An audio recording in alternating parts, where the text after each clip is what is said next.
Bom dia, gente. Queria dar boas-vindas a vocês ao nosso webinar da Semana de Obstetrícia. Queria agradecer pela presença de cada um de vocês que está aqui com a gente. Se você não sabe, a Acesso está lançando conteúdo semanalmente online no nosso blog. Se você não quiser perder nenhum desses conteúdos, segue a gente nas redes sociais. A gente está no Instagram, Facebook, Twitter, aonde você quiser, você vai encontrar a gente. Inclusive, nosso último post foi sobre circulação fetal. Se você ainda não viu esse vídeo, vai lá no nosso site na hora que a gente acabar esse encontro, assiste essa aula e todas as outras que você quiser. Mas se você já viu, eu tenho certeza que vai te ajudar muito nessa aula de hoje. A gente vai estar conversando um pouquinho sobre a avaliação do coração fetal e como você pode realizar esse exame de uma forma efetiva, rápida e segura, para que no final você possa dizer que não deixou passar nenhuma cardiopatia pela sua mão. Bom, para isso eu quero convidar as professoras e coordenadoras do curso de ecocardiografia fetal da CETROS. Primeiro, ela que é doutora pela Unifesp e coordena os setores de ecocardiografia fetal das maternidades Santa Joana e Promatri daqui de São Paulo. Doutora Marina Zamiti. Bom dia. Bom dia, pessoal. Nossa, é um grande prazer receber vocês aqui. Eu estou realmente chocada, quase 600 participantes. E eu preparei essa aula, esse webinar, especialmente para esse encontro, e eu espero que vocês aproveitem. Muito obrigado pela presença, professora. É uma honra enorme contar com a senhora aqui com a gente. E agora eu quero convidar a nossa outra professora, que ela também é professora e coordenadora do setor de ecocardiografia fetal da CETROS. Ela é mestra pela Unifesp e tem fellowship em ecocardiografia fetal pelo Royal Brompton Hospital de Londres. Doutora Juliana Novaes. Bom dia, pessoal. Estou muito feliz de ver tanta gente aqui interessada em saber mais sobre o coração fetal.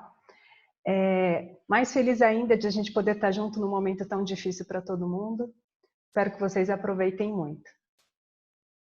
Muito obrigado pela presença também, professora. Mas antes de deixar a aula de vocês começarem, eu tenho 2 recadinhos rápidos para dar. O primeiro é que se você tiver qualquer dúvida, é só você utilizar esse botãozinho que está aqui embaixo, que é o QA. Você vai mandar suas perguntas para a gente. Algumas delas vão ser selecionadas para serem respondidas online, mas sua pergunta não aparecer, não se preocupa. Todas elas vão ser respondidas. Eu só preciso que você permaneça mais um pouquinho aqui com a gente, porque as professoras vão precisar digitar manualmente as respostas. Então, se a sua pergunta não apareceu ao vivo, não sai daí, fica com a gente, que você vai ter sua resposta. E o segundo recado é em relação ao certificado. Você não precisa se preocupar, só assistir sua aula aqui tranquilo, que a nossa equipe vai estar enviando diretamente para o seu e-mail. Bom, acho que vocês já estão cansados de me escutar aqui falando, vou passar a palavra para as professoras. Tchau, gente. Muito obrigada, João. Muito bem, então vamos lá começar. O tema de hoje, então, o João já comentou e vocês já seguiram nas redes essa semana. E vamos lá.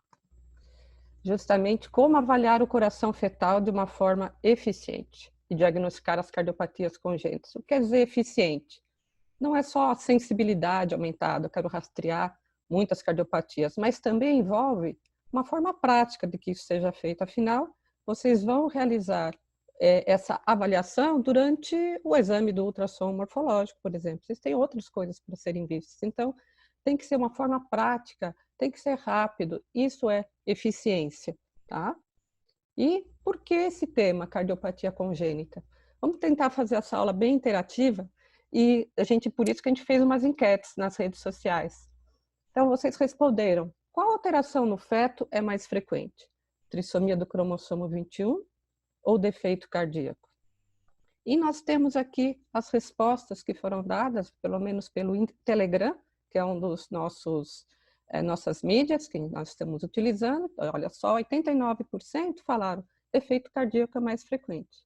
E realmente, vocês acertaram. Defeito cardíaco é mais frequente do que a trissomia do cromossomo 21, por exemplo, que é a trissomia mais frequente. Agora, eu queria que vocês aí, na frente dos seus computadores, pensassem um pouco. Em 2019, quantos fetos com síndrome de Down vocês fizeram o diagnóstico pré-natal? Pense um pouquinho.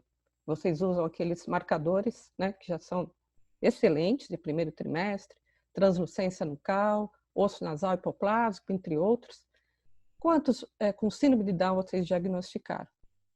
Então, veja, o defeito cardíaco é 1 para 120. Vamos falar só de cardiopatias graves, aquelas que realmente vão precisar de alguma assistência logo após o nascimento. 1 para 240. E trissomia do 21, 1 para 800. Então, se vocês pensaram, eu vi uns 3, será que vocês viram 4 vezes mais? 12 cardiopatas? 10? 8? Então, respondam para vocês mesmos quantas cardiopatias vocês rastrearam. Foi mais ou menos do que a trissomia do cromossomo 21? E se foi menos ou se foi igual, o que está faltando, né, para você fazer tão bem como você faz o rastreamento da trissomia do 21? O que está faltando? É nisso que essa aula vai se basear. Veja, é real essa prevalência, e olha, esse é o último censo epidemiológico, saiu em 2019, fresquinho.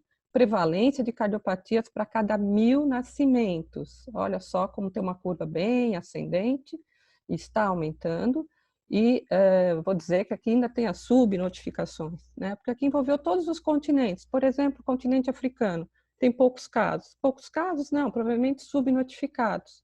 E no Brasil? No Brasil, em algumas regiões, a gente sabe muito bem que vai funcionar da mesma forma, não é? Não vai ter subnotificação, não vai ter diagnóstico feito. E essa foi uma outra pergunta que a gente fez. Vamos pensar aqui onde nós estamos, no Brasil. Quantos cardiopatas nascem, mais ou menos, por ano? E a maioria acertou. 67% respondeu 30 mil. Talvez vocês tenham feito as contas de quantos nascem, e é isso que o Ministério da Saúde relata. Aproximadamente 30 mil crianças nascem com cardiopatias e aproximadamente 80% vai precisar ser operada, e dessas, metade no primeiro ano de vida. Falar que vai ter que operar no primeiro ano de vida, quer dizer que a cardiopatia já é grave, tá? E veja que algumas regiões não têm serviços especializados em cardiopatia congênita. Talvez aqui Paraíba já tem realmente, né? Rondônia, Roraima, Amapá, o Acre, em geral, os centros de referência eles estão nas grandes capitais. A gente fez, só para comentar com vocês, um censo entre os alunos no mês passado, justamente para apresentar em uma reunião, e nós vimos que as pacientes que precisam fazer eco fetal ou crianças que nascem com cardiopatia, de algumas regiões, elas têm que viajar 4.000 quilômetros, 500 quilômetros, dependendo da região, é muito, muito distante, né? Nosso Brasil é um continente, não? Então, já que temos tantos cardiopatas, como é que se faz o diagnóstico? Bom, o pediatra já sabe. A criança vai no consultório, ou ela tem sopro, ou ela tem algum sintoma, e aí pede os exames. Uma outra forma importante que se criou é o rastreamento pós-natal pelo teste do coraçãozinho, né? Então, vocês que são obstetras sabem que nas maternidades, quase todas as maternidades é obrigatório, que coloca o oxímetro na mão direita e num dos pés. E vê a diferença de oximetria. Por que faz isso? Porque muitos bebês saíam, mesmo com cardiopatia, saíam do hospital. Tinha uma cardiopatia que levava a hipoxemia, mas ele não tinha cianose visível, né? Para a gente ter uma cianose, você tem que ter uma saturação ali abaixo de 85. Então, esse teste é obrigatório, mas ainda assim, crianças que não têm hipoxemia saem do hospital sem ter o diagnóstico. Sensibilidade é ao redor de 75%. Agora, e as cardiopatias graves, então? Aquelas que o bebê nasce em poucas horas, vai ter sintoma. Se vocês assistiram a aula da doutora Juliana, ela falou muito bem dos shunts, né? Isso é fundamental você saber dos shunts na fase fetal. E um deles, super importante, é o canal. Então, o que a gente fala quando a gente diz uma cardiopatia canal dependente? Essas que vocês têm que ter medo, né? Tem que temer. Por quê? A criança tem uma obstrução tão grave, ou da circulação pulmonar, ou da circulação sistêmica, a ponto de que, quando aquele canal fechar, ele é que estava mandando fluxo para essa região. E aí ele fecha em 24, 48 horas, e os sintomas já são graves nas primeiras horas. Cria-se uma situação de urgência, de emergência. A criança entra em hipoxemia, ou ela choca, E esse bebê, será que ele está no lugar, que ele vai ser bem atendido? Já tem ecocardiologista ali pronto? Mesmo que tenha aquelas horas que vai passar até fazer o diagnóstico, isso muitas vezes é uma tragédia. E é uma pena, por quê? Canal arterial, se eu sei que a criança depende do fluxo daquele canal, imediatamente quando a criança nasce, eu já entro com uma medicação que é a prostaglandina, e ela mantém o canal aberto pelo tempo que for necessário, que é o Prostadil, enfim. A cirurgia cardíaca no período neonatal, ela é feita com muito sucesso em vários centros de referência, então não tem praticamente mais nenhuma cardiopatia, como era muito tempo atrás, não tem o que fazer. Não, a gente tem muito o que fazer e com sucesso. E nós temos até intervenção cardíaca fetal. A intervenção cardíaca fetal ela é possível em algumas situações, por exemplo, estenose aórtica, e você muda o prognóstico. Agora, como é que eu vou fazer uma intervenção cardíaca fetal se eu ainda não tenho diagnóstico? E olha, já desde algumas décadas já se fala desde 1999, que se fala da importância do diagnóstico de algumas cardiopatias ainda mais importante que outras, por exemplo, a transposição das grandes artérias.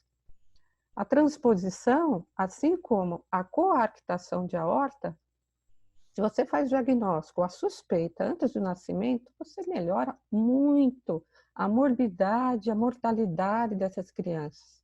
E olha, por que eu escolhi essas duas principais? Porque a correção, tanto da transposição como da coarctação de aorta, ela é anatômica, quer dizer, você corrige aquele coração e essa criança vai ter uma sobrevida, uma qualidade de vida praticamente normal, né? Tem as outras cardiopatias mais graves, claro, mas essas duas são fundamentais. A gente tem que realmente se esforçar para o diagnóstico da transposição, que ele ainda é muito baixo no mundo inteiro, e a coarctação, pelo menos uma suspeita, né? Quando tiver uma suspeita forte, a gente rapidamente saber, logo após o nascimento, se é ou não uma coarctação. Então, vendo tudo isso, quando que a gente deve diagnosticar as cardiopatias? É como eu digo, primeiro check-up cardíaco é antes do nascimento. Você vai checar se aquele coração formou adequadamente até as 10, 12, 11 semanas, que é quando ele se forma. Ver se ele está todo bem formadinho. É isso que eu falo para os pais, quando termina um exame, é tão bom dar a notícia. Olha, fez o primeiro check-up cardíaco, o coração do seu bebê está normal, né? Eles dão risada em geral. Então, agora vocês estão preocupados, não é? Com quem você tem que se preocupar mais? Foi uma outra enquete que a gente criou. Então, agora segunda-feira, vou começar a fazer meu exame. 90% dos bebês com cardiopatia são provenientes de gestação de alto risco ou baixo risco. Com quem que eu vou me preocupar mais? E aqui o que vocês responderam? Baixo risco. Muito bem. É o baixo risco que vai ter a maioria das cardiopatias. Ou seja, se você se preocupar em olhar bem o coração, só naquelas gestantes que têm diabetes tipo 1, doença autoimune, ou que já tiveram filhos com cardiopatia, então você faz aquela história e fala, essa eu vou ter que olhar. E as do baixo risco, que são a maioria da sua agenda, você não olhar, você vai estar perdendo muita cardiopatia. Então, correto quem respondeu que sem fator de risco, ou seja, você tem que olhar o coração sempre. E é por isso que várias diretrizes se preocuparam em rapidamente colocar o que é preciso para rastrear, né? A ISOOG, que é uma sociedade muito forte em divulgar e difundir as boas práticas, ela publicou em 2006 essa revisão de 2013, que traduziu para todas as línguas. Eu tive a oportunidade de participar da tradução para o português, que é justamente como fazer o rastreamento do coração fetal de uma forma prática.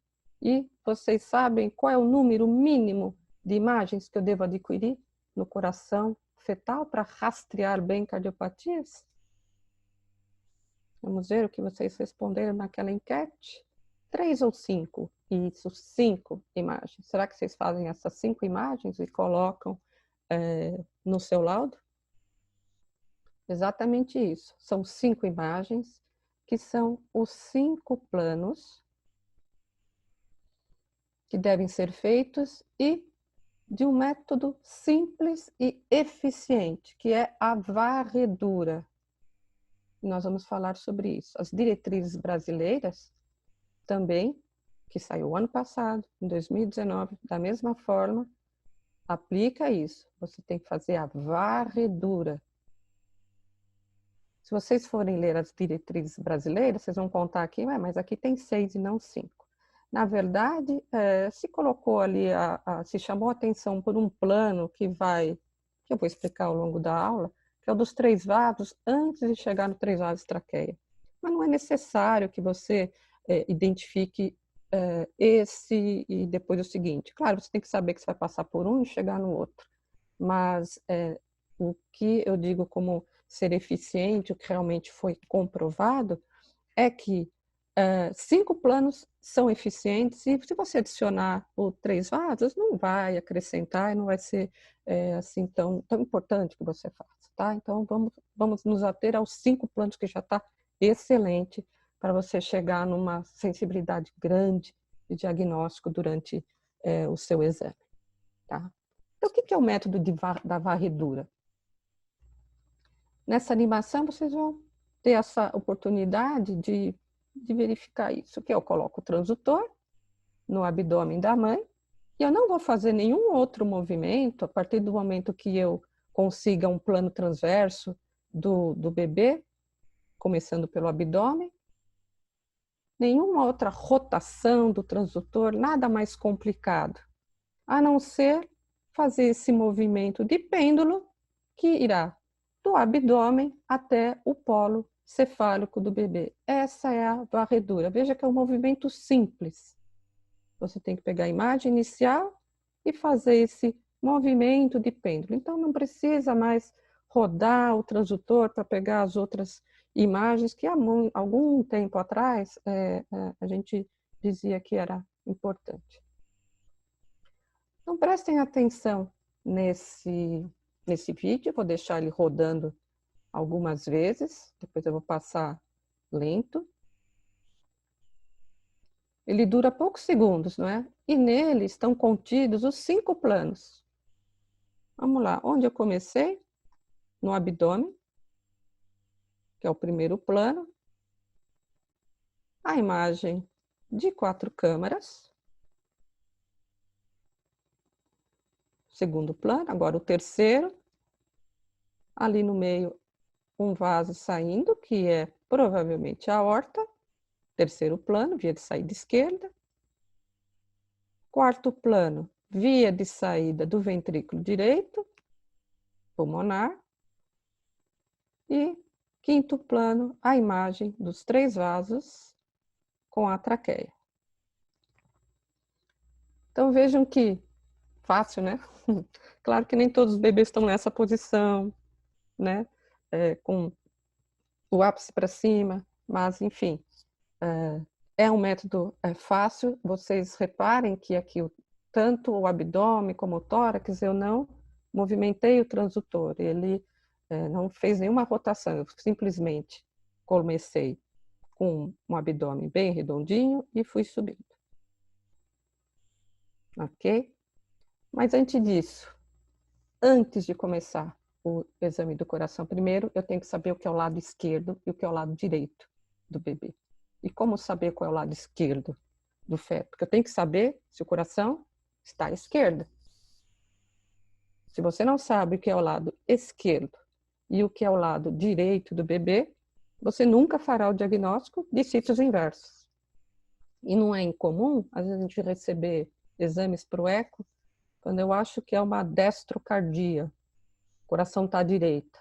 Por quê? A pessoa viu o estômago virado. Então, na verdade é o estômago que estava na posição errada. Então, não levar em consideração a visualização do estômago, por exemplo, que alguns têm essa ideia, né? Se eu achar o estômago e o coração estiver daquele lado, então eu acho o estômago e sei que é o lado esquerdo. Estômago não é um ponto de referência. O estômago pode nem estar presente numa atresia de esôfago ele pode estar em outra posição, ele pode estar centralizado, ele pode estar à direita, em alguma outra malformação. Então, ponto de referência é aquilo que você pode confiar, que ele vai estar naquela posição. O estômago não é um ponto de referência. Então, eu tenho que ter uma outra forma mais, mais assertiva para dizer o que é o lado esquerdo, o que é o lado direito do bebê. E o bebê vai estar em qualquer posição. Cefálico, pélvico. Então, vamos ver isso. Eu sei que muitos de vocês já sabem fazer isso, mas acho que nunca é demais falar de uma forma talvez mais prática, ou para aqueles que nós estamos aí com uma plateia de quase 1000 pessoas, então alguns de vocês podem ainda não ter isso tão guardado já, né? Cardiologistas pediátricos têm essa, eu sei que tem cardiologistas pediátricos aqui assistindo, tem mais dificuldade do que outras sonografias. Então, a gente fez essa enquete nas redes sociais, que mostrava justamente esse vídeo. Vocês viram onde começa esse vídeo? Esse vídeo começa na cabeça do bebê.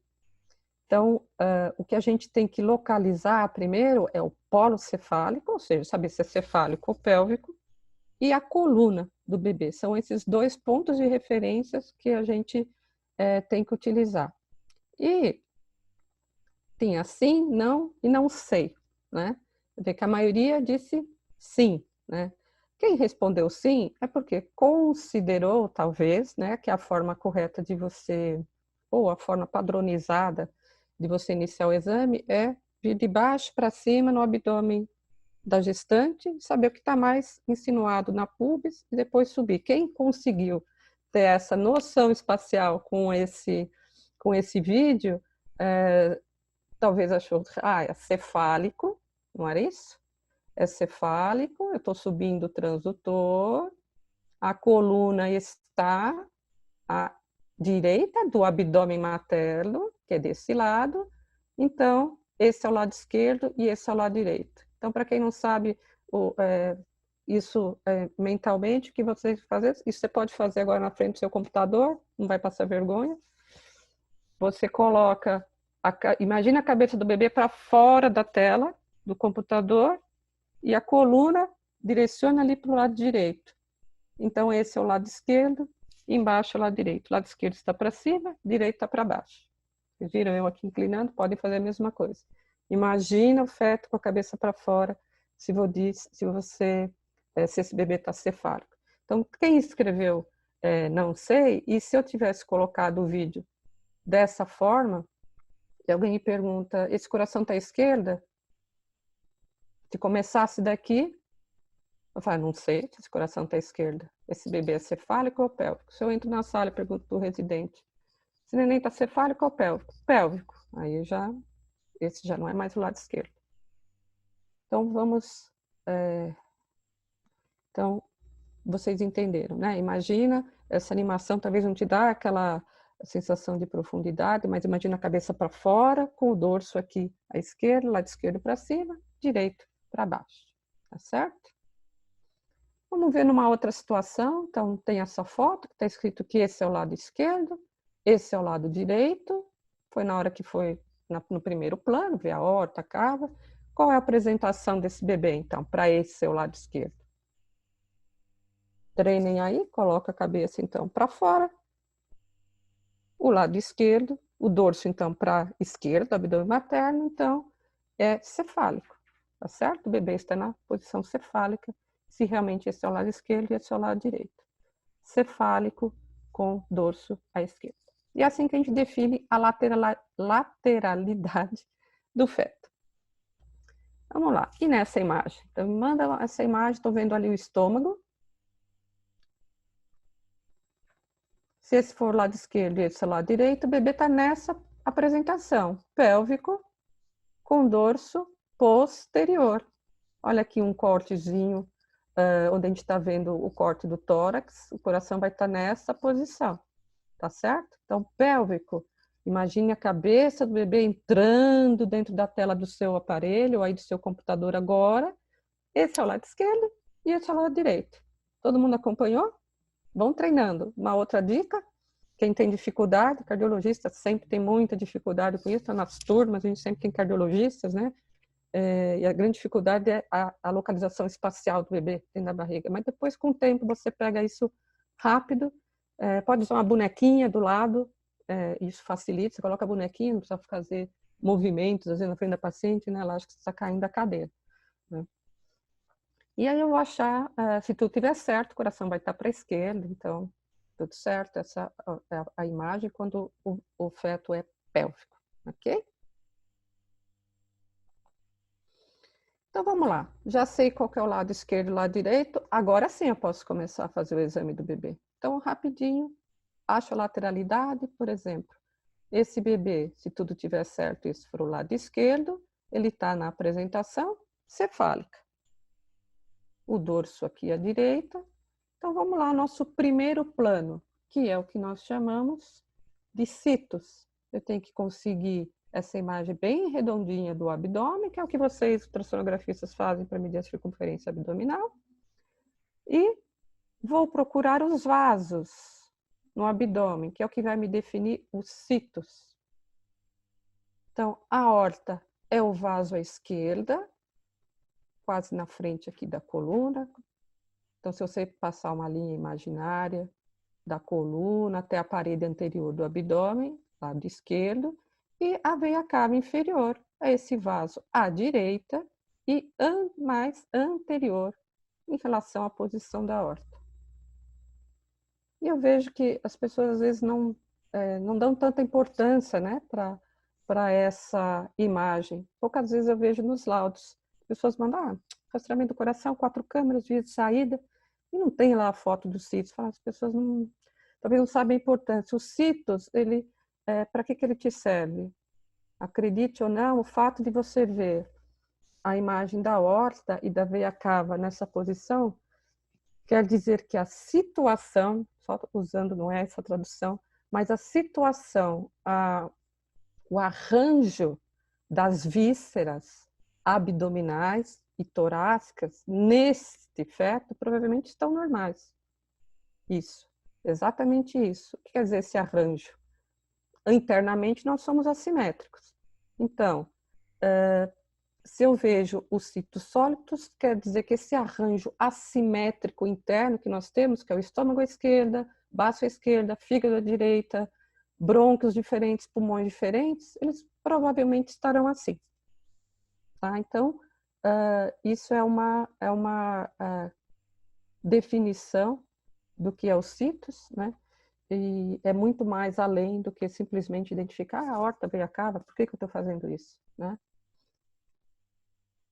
Então, aqui a aorta e a veia cava inferior, tá certo? Marina, posso te interromper um pouquinho? Sim, Ju. É que agora eu recebi uma mensagem aqui da Camila, perguntando se só pela essa imagem, então, da barriga, né, da circunferência abdominal, se você consegue realmente avaliar os citos atrial. Então, eu já queria responder, porque acho que isso já é uma informação importante, né, que eu acho que todo mundo deve estar pensando isso, não todo mundo, uma grande parte. Então, pessoal, quando a gente vê essa imagem do citos abdominal, o que a gente quer saber? A gente quer ver a relação entre a aorta e a veia cava inferior.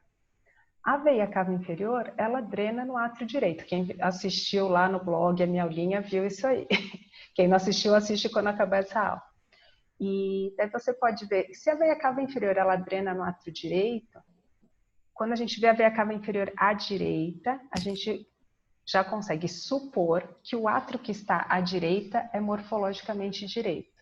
Daí você me pergunta assim, tá, mas ele podia não ser? Podia. Existem patologias que às vezes o átrio direito é morfologicamente esquerdo e vice-versa. Então, o que define o átrio direito é a veia cava inferior, à direita, certo? E a aorta, ela está sempre à esquerda, eu falo que ela está discretamente à esquerda, ela fica na frente da coluna um pouquinho mais para a esquerda. Nos fetos aí, ó, tá esse vídeo mexendo, os bebês mexem, é difícil, mas você sempre tem que ver bem essa posição para você definir. Por quê? Porque os átrios, eles são morfologicamente diferentes. Só que aquilo que a gente vê no adulto ou nas peças anatômicas não é fácil de ver no feto. Então, essa informação é bem importante para vocês, tá? E eu gostaria de falar para vocês que a gente já teve 1000 alunos assistindo a aula, estou muito empolgada aqui. E eu estou respondendo tudo no QIA. Quem tiver dúvida pode me perguntando aqui, certo? Vou parar de interromper. Não, ótimo, gente. É para ser uma aula interativa. Realmente é a primeira vez que eu faço uma aula para tanta gente. Geralmente a gente está na aula e já está vendo as caras de dúvidas, né? Mas isso aqui está sendo muito bom. Então, vocês podem fazer perguntas e, Juliana, você pode me interromper quando tiver as dúvidas pertinentes. Eu não quero deixar dúvida para ninguém, né? Então, o que a gente não conseguir responder agora, o que for bem na hora, a Juliana já está lá esperta, vai me passar.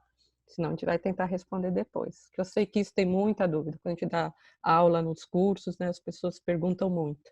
Então, olha, exatamente isso que complementando aí que a Juliana pontuou e que foi uma dúvida de um participante, quando eu identifico a veia cava inferior, por exemplo, ela está à direita. Aqui eu já sei que aquele átrio que vai estar à direita é o átrio morfologicamente direito, é isso que a Juliana falou. Por que a gente fala átrio direito e átrio esquerdo? Porque é mais rápido falar. Resumido, vou falar átrio morfologicamente direito. E na maioria das vezes é ele que está lá. Mas para você dizer que ele é o átrio direito, você teria que ver a musculatura pectínea, a estrutura interna do átrio direito é totalmente diferente do átrio esquerdo. Mais fácil seria ainda ver os apêndices atriais. Mas os apêndices atriais não é tão fácil de ver no eco também. Então, sim, os citos, a posição que é o citos agora do coração, né, a posição dos átrios, ela pode já ser vista pela posição da veia cava inferior. Achei a veia cava inferior à direita, eu já sei que o átrio que eu achar à direita é o à direita. Deu para entender isso? E por que isso é importante? Gente, existem milhares de cardiopatias. Nem sempre o ato direita é o ato direito, pode estar tudo rodado. Se a gente não tivesse preocupado com isso, não seria importante. Então, agora, vamos à nossa primeira enquete, que eu gostaria que vocês respondessem agora, e vai entrar uma enquete justamente sobre isso. Feto em apresentação cefálica. Então, vocês vão responder agora, ao vivo, que eu quero ver as 900 pessoas respondendo. A posição dos vasos nessa imagem do abdômen, ela está normal? Sim ou não? Podem responder, a gente vai dar uns 20 segundos.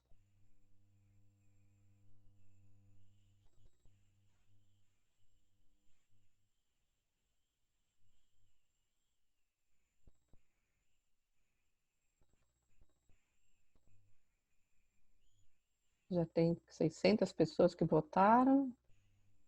Muito bem. Vamos lá. 74% não. E 26% sim. Juliana, você queria comentar essa? Quero sim. Espera só um segundinho que mandaram uma pergunta também depois que eu vou pedir para você mostrar ali, que eu não vi o que eles pediram. Então, gente, daí voltando àquele tema de novo que eu estava falando para vocês. A gente vê aqui essa imagem, é uma imagem da circunferência abdominal, né? A gente vê bem a costela, o estômago, tudo. Como a doutora Marina já falou anteriormente, o estômago não é o parâmetro, tá? É muito, muito do que eu vejo. As pessoas acharem que é um citos sólidos, é ver o estômago e o coração para o mesmo lado. E a gente tem que lembrar que tem citos inversos, tem isomerismo, tem vários outros tipos de alteração. Então, não é isso. Quando você está avaliando o coração, esquece o estômago, tá bom? O estômago pode estar para onde ele quiser. Ou não tá, por exemplo, na atresia. Então, o que a gente tem que ver? Lembra que eu falei? Tem que ver a veia cava inferior, que tem que estar à direita. Então, se esse feto está cefálico com dorso à direita, tinha que estar nessa região aqui. E a gente não está vendo, certo? Na frente da coluna, um pouquinho para a esquerda, a gente vê um vaso que é a aorta. Só que ali do ladinho dele a gente vê um outro vaso, mais ou menos do mesmo tamanho, que a gente não costuma ver. Quem é esse? É a ásibus. Então, vamos lá voltar e pensar. Tem uma interrupção da veia cava inferior, porque eu não estou vendo ela. E como o sangue dos membros inferiores do abdômen ele tem que voltar para o coração, interrompe a cava, ele drena para ázigos, por isso que essa ázigos fica grande. Ázigos a gente tem normalmente, tá? Para quem não sabe, a gente tem ela. Só que assim, menos de 20% dos fetos a gente vê ela quando está normal, mas ela é bem pequenininha. Aí ela está do mesmo tamanho. Então você vê que a ázigos está do lado, algumas pessoas escreveram aí, a cava está para trás, não é a cava, tá? Esse vaso, ázigos, ela é retroperitoneal, então na verdade ele está bem do ladinho da coluna. Então você tem a ázigos e tem a aorta. Quando você vê essa imagem, o que eu falei para vocês? A cava inferior estando à direita, um pátrio morfologicamente direito está à direita. Aqui eu estou vendo um átrio, a cava inferior à direita? Não. Então, eu já concluo que aquele átrio que está à direita não é morfologicamente direito. Entenderam? E eu queria só, Marina, vou já deixar uma pergunta aqui para você mostrar na outra imagem, porque me perguntaram aqui, tá? Que a Cintia Alves perguntou, mas naquele caso, o flat, eu acho que ela quis dizer, o flap do foramen oval, a membrana da fossa oval, está abrindo para o átrio direito. Então, depois só para você voltar a imagem para ela ver. Não vou voltar, mas a mesma imagem vai repetir. Vai repetir? Desculpa.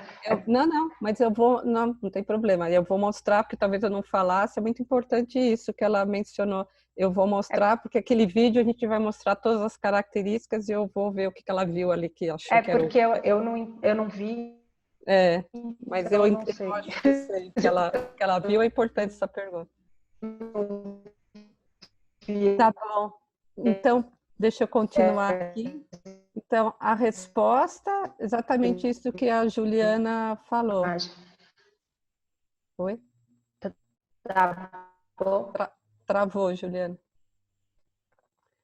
Então, a gente não está vendo a veia cava inferior, porque uma porção dela não se formou, então a drenagem para ázigos. Quem achou que era a cava nunca é posterior. A cava, ela é sempre anterior, né? Então, tem uma veia posterior à aorta, ela é retroperitoneal, é a veia ázigos, ok? E isso é que leva o diagnóstico provável de isomerismo, né?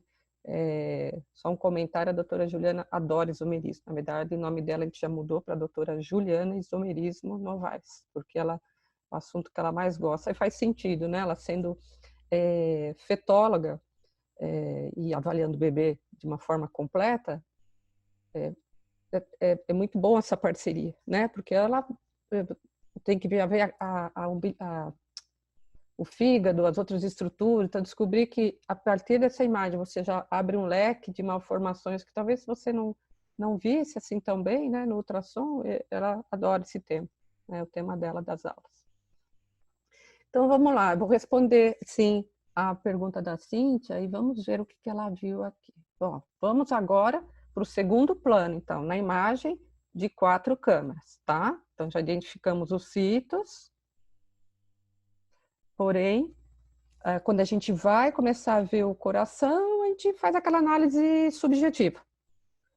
Primeiro, ver que o coração, então, está à esquerda mesmo, como de fato, aquela inclinação para a esquerda com o ápex, então, voltado para a esquerda também, faz um certo ângulo de mais ou menos 45 graus, mais ou menos 15 graus, poderia ser normal, mas nunca o coração deitado aqui, o coração num eixo de 90 graus seria anormal, e muitas vezes já o eixo, coração muito deitado ou muito meso com a ponta aqui para frente, já seria um sinal de alerta para alguma cardiopatia. Então, o eixo tem que ser mais ou menos esse, de 45 graus.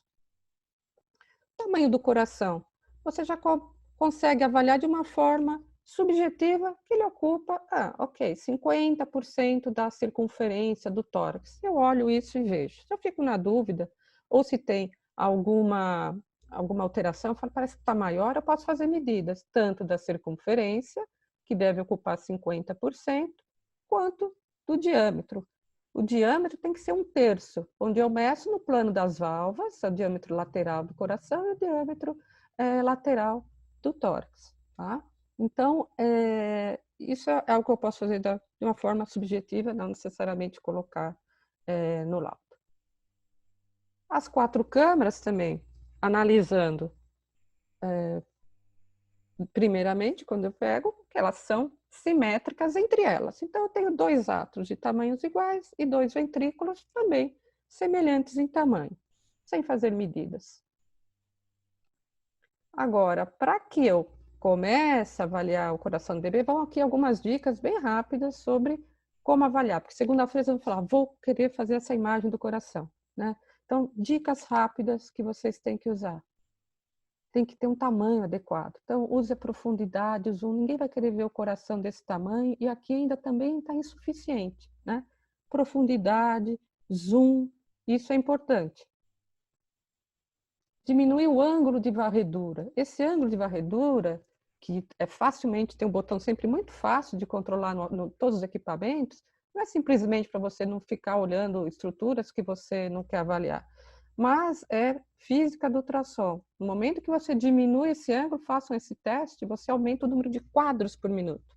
Vocês sabem que a imagem que está correndo, ela é uma somatória de inúmeros quadros. Então, a hora que você diminui o ângulo, você aumenta o número de quadros, então sua imagem fica com uma resolução melhor. O que é importante, porque a imagem cardíaca do eco fetal ela tem que ser rápida, com persistência baixa na tela, porque é um órgão que está em movimento. Então, e aí vai outra dica, se você está no seu equipamento usando um preset de ultrassom, quando você quer ver o coração, você muda o preset para o ecocardiograma.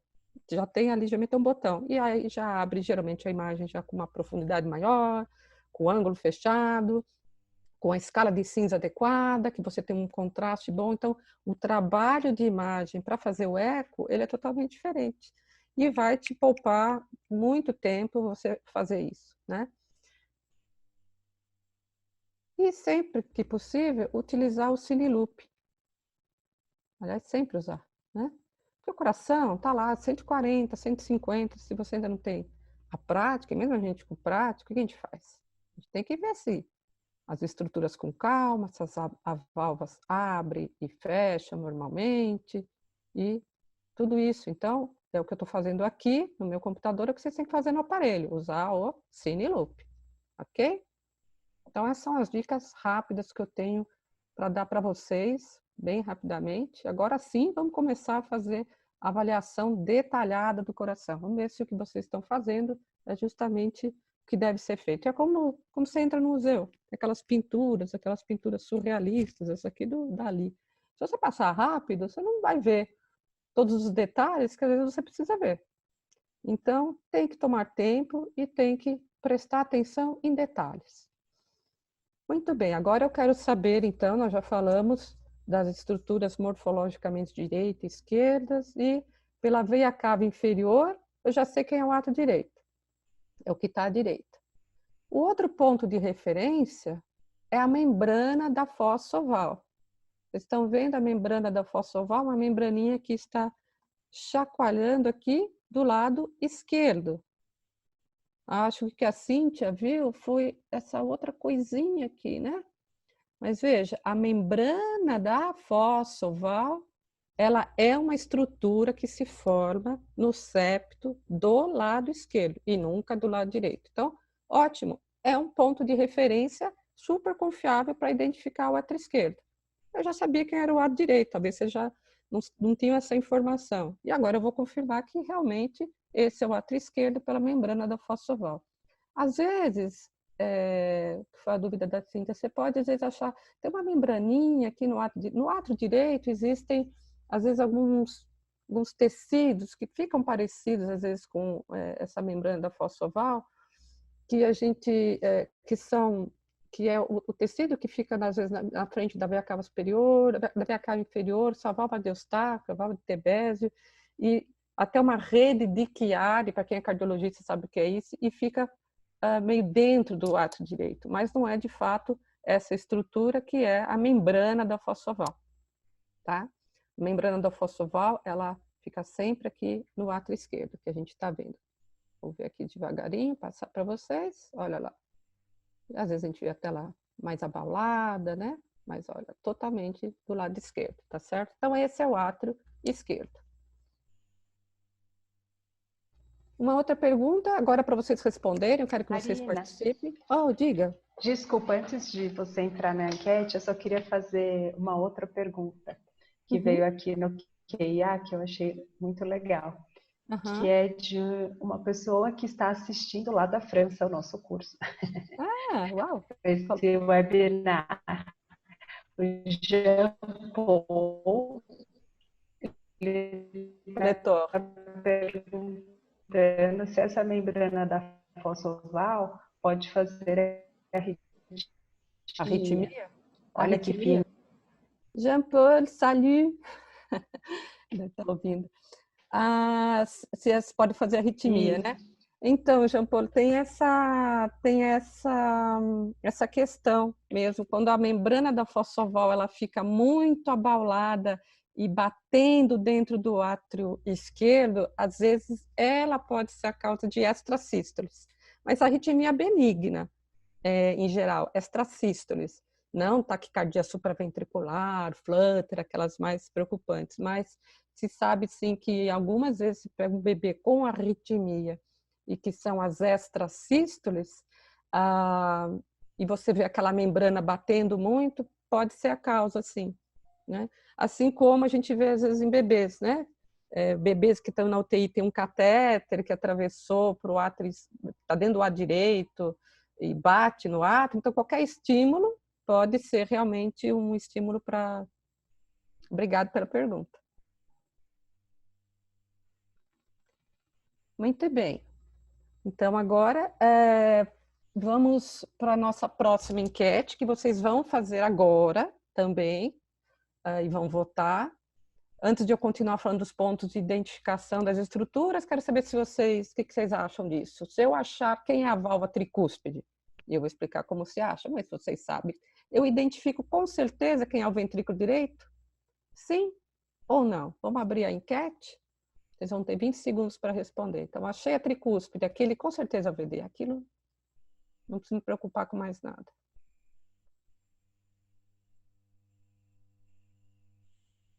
Vamos lá, muita gente votando. A disputa está acirrada, hein? Vamos ver quem vai ganhar.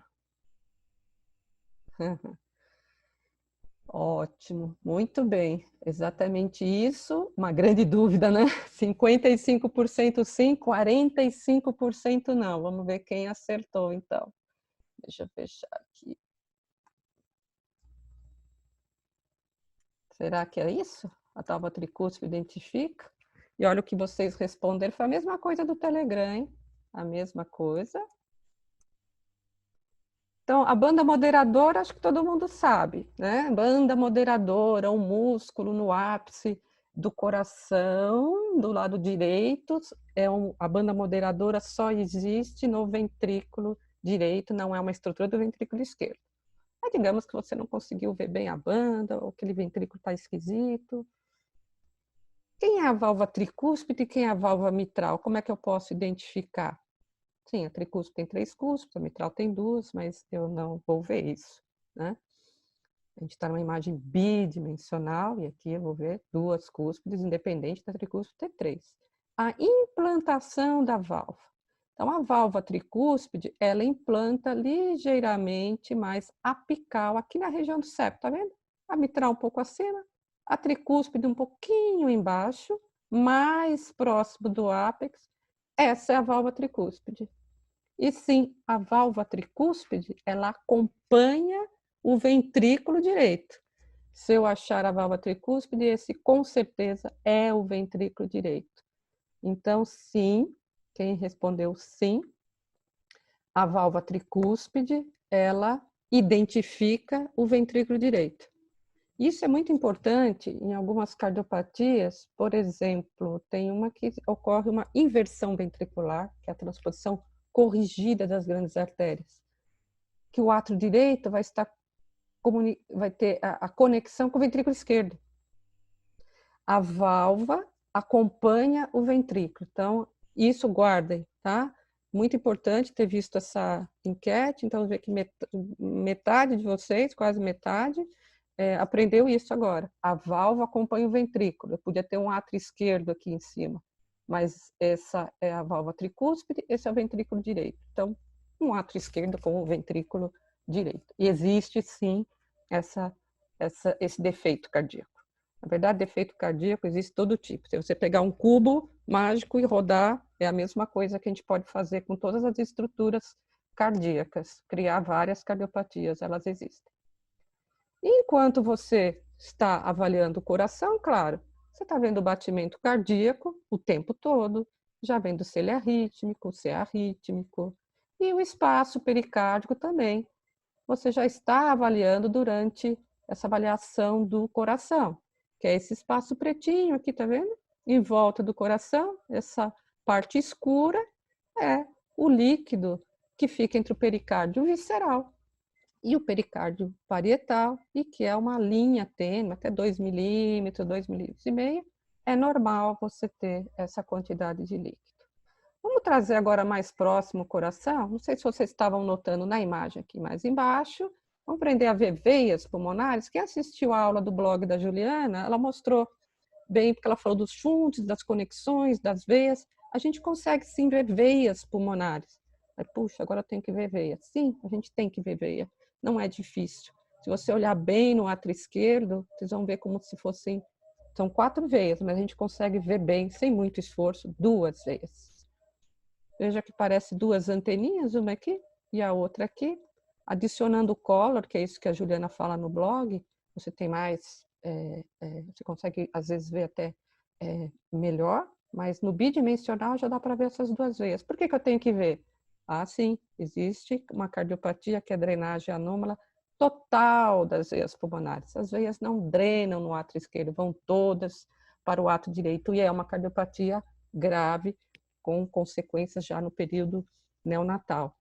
Então, se você sempre verificar se tem 2 veias, pelo menos a drenagem anômala total das veias pulmonares, eu já descartei, ok? Então, vamos lá. Vou mostrar algumas imagens para vocês. São pacientes que vieram durante as nossas práticas no CETRO, acho que essa sim, né? Sim veio. E vocês responderam lá no nosso blog, essa imagem de 4 câmaras cardíacas, ela está normal ou anormal? Sim, acho que vocês acertaram, né? Anormal. Por que está normal? Vamos tomar um tempo para olhar? Vou passar aqui no Cine Loop, que nós faríamos.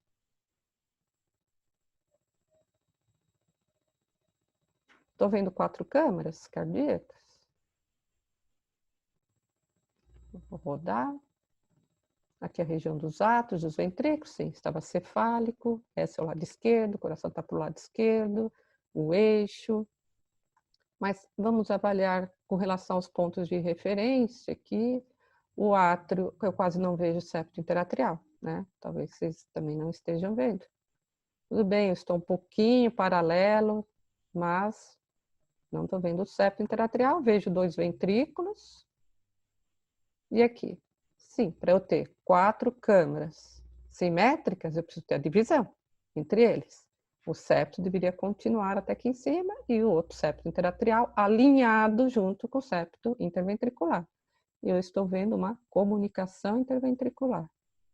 Que mais? Tenho 2 válvulas? Não, eu tenho uma válvula só.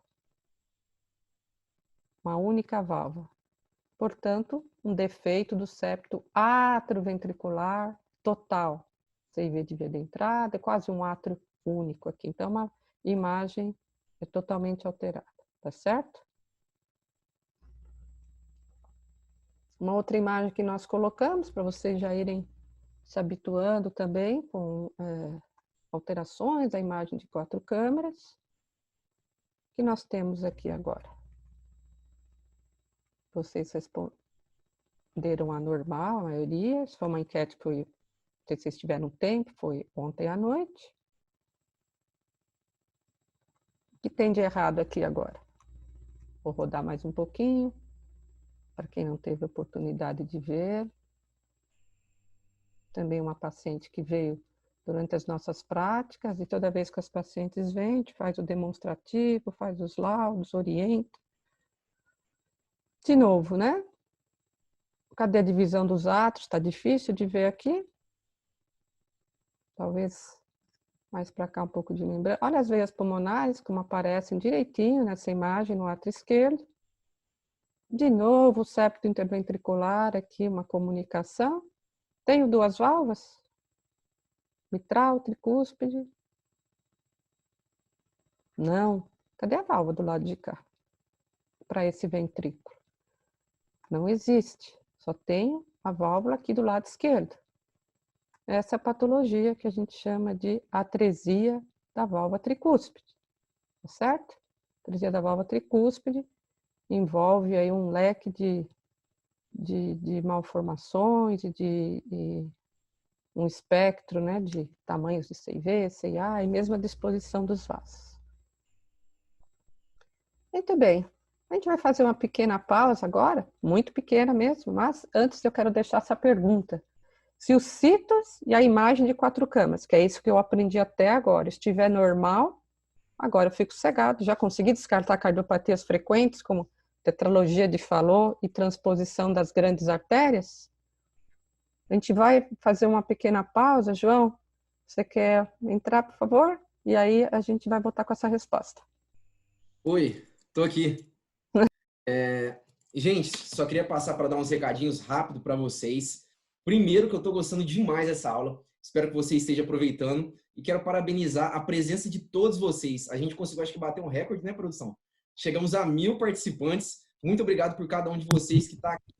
E eu tenho alguns recadinhos para dar. Se você chegou um pouco atrasado, essa aula está sendo ministrada pelas doutoras Juliana e pela doutora Marina. Elas estão falando sobre a avaliação do coração fetal. Nós falamos até agora sobre o corte do 4 câmaras, mas com ele a gente só consegue alcançar 50% das patologias cardíacas. Se você não quer perder o restante da aula, saber como fazer o corte 3VT e as imagens que você tem que colocar no seu laudo, não sai daí. Inclusive, as professoras estão com um grupo no Telegram. Elas estão distribuindo conteúdo de qualidade, discussão de casos clínicos. Então, se você tiver interesse, entre em contato com a gente, coloca aqui embaixo, comunica a gente que você quer entrar. Os alunos da pós, não se esquecer que vocês vão ter um encontro exclusivo com as professoras ao término do webinar. O link já está sendo enviado para o e-mail de vocês. E vocês devem estar reparando também que tem na sua tela 2 QR Codes. O primeiro vai te levar para pós-graduação em ecocardiografia fetal, caso você também queira se tornar um aluno. O segundo vai te levar para o nosso blog. Tem muito conteúdo legal lá. Não esquece de entrar. Não esquece de seguir a gente também nas redes sociais, Instagram, Facebook, Twitter. Nosso Instagram é educa.cetros. Não esquece de entrar. Também tem o cetros.ensino. Estou esperando vocês lá, viu, gente? O pessoal está perguntando bastante do grupo do Telegram. Eu não sei se o pessoal já tem costume em utilizar. Você vai no seu Apple Store, independente do seu celular, baixa o aplicativo. O pessoal vai estar colocando aqui no chat o link para você clicar e entrar diretamente no grupo. Ele é um grupo unilateral, as professoras só vão estar te enviando. Alguns momentos elas vão abrir para uma discussão ou outra, mas o principal foco é te passar muito conteúdo legal. A doutora já está voltando, né, doutora? Tudo Sim, certo? sim. Vamos lá, continuar então? Deixa eu voltar aqui. Opa!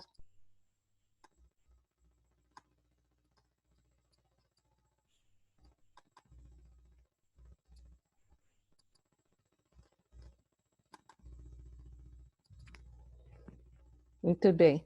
Vamos continuar então? Voltamos. Então, estamos continuando a construir nosso... Vocês viram que a gente está numa ascendente, né? Já vimos os 2 primeiros. Vamos lá fazer essa enquete ao vivo? A pergunta que vocês pensaram aí durante alguns minutinhos. Se os citos, a imagem de 4 câmaras estiver normal, eu já consegui descartar? Vamos lá rodar a enquete?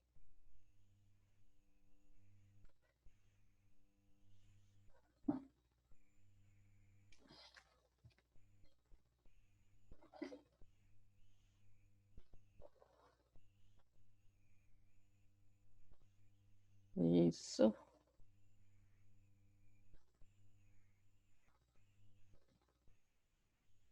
Muito bem. 89%, quase 90% disseram não. Eu ainda não consegui ver tetralogia de Fallot e não consegui ver a transposição das grandes artérias. E é exatamente isso. Quando eu vejo a imagem de 4 câmeras,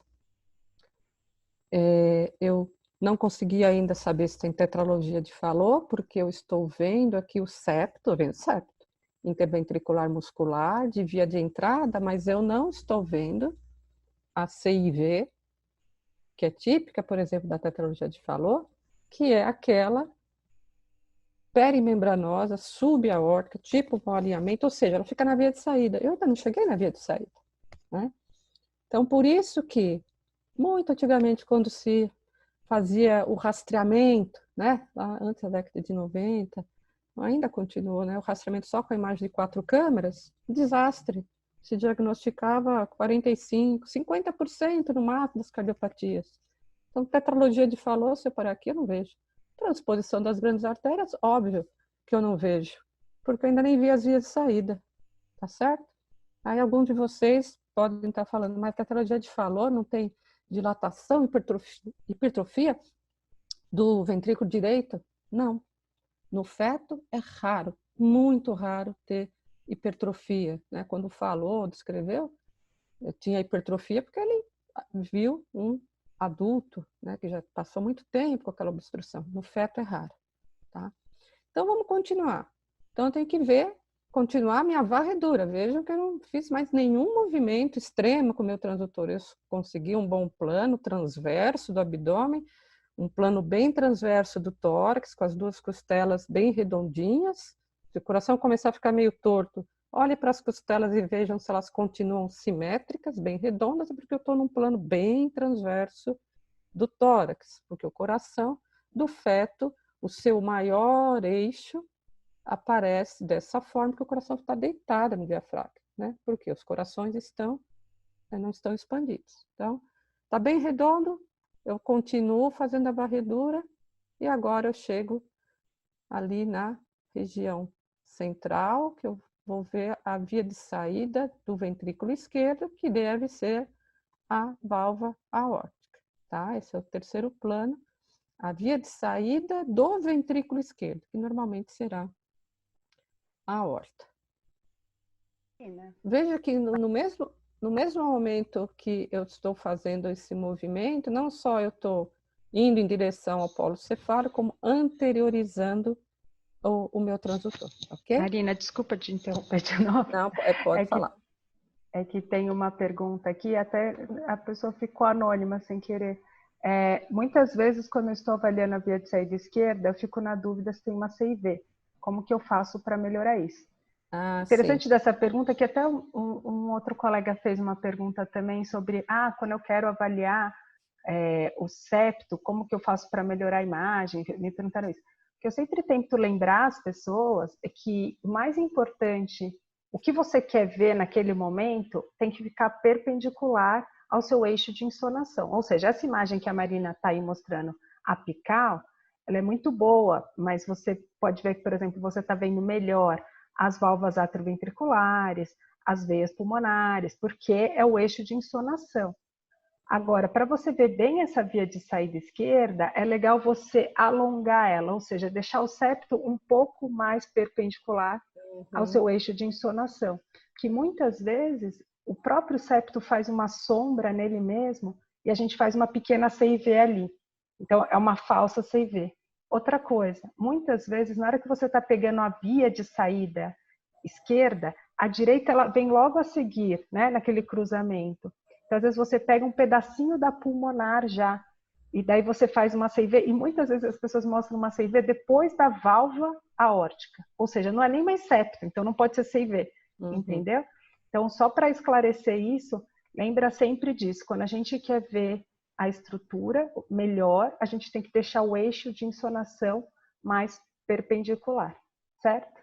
Desculpa a interrupção de novo. Não, pergunta super importante. Aí eu vou lembrar, porque às vezes eu esqueço de falar isso, porque acho que todo mundo sabe, né? E eu vou comentar exatamente isso. Deixa eu ver se alguma imagem vai fazer mimetizar essa dúvida que é muito frequente mesmo. Eu recebo muitos pacientes, tem uma CIV, e a pessoa tem a imagem apical e tem aquela parte escura do septo, eu falo, mas aqui não dá para ver, e quando a gente deita, consegue ver que o septo está íntegro, né? Então, como é que eu sei que é a aorta? Bom, a aorta tem que lembrar da anatomia, é um vaso alongado, que ele, quando ele sai do ventrículo esquerdo, olha aqui nessa imagem dá para ver bem, ele tende a vir para a direita, não está vindo para a direita? Né? Aqui está o lado esquerdo, aqui está o lado direito, ele começa o trajeto para a esquerda, ele é longo, mas ele logo faz a curva, vem para a direita e logo faz a curva para a esquerda, né? Então, a aorta sai para a direita, mas ela faz a curva para a esquerda. Ela é alongada, não tem nenhuma bifurcação, nem nada, vai ter simplesmente os ramos para cá, tá certo? Vejam que aqui talvez apareça isso que a Juliana falou. Olha aqui, eu estou vendo a válvula e de repente, deixa eu ver em que plano que é, mais para trás, talvez, aqui. Será que eu tenho uma... Deixa eu criar uma CIV aqui, que não é CIV.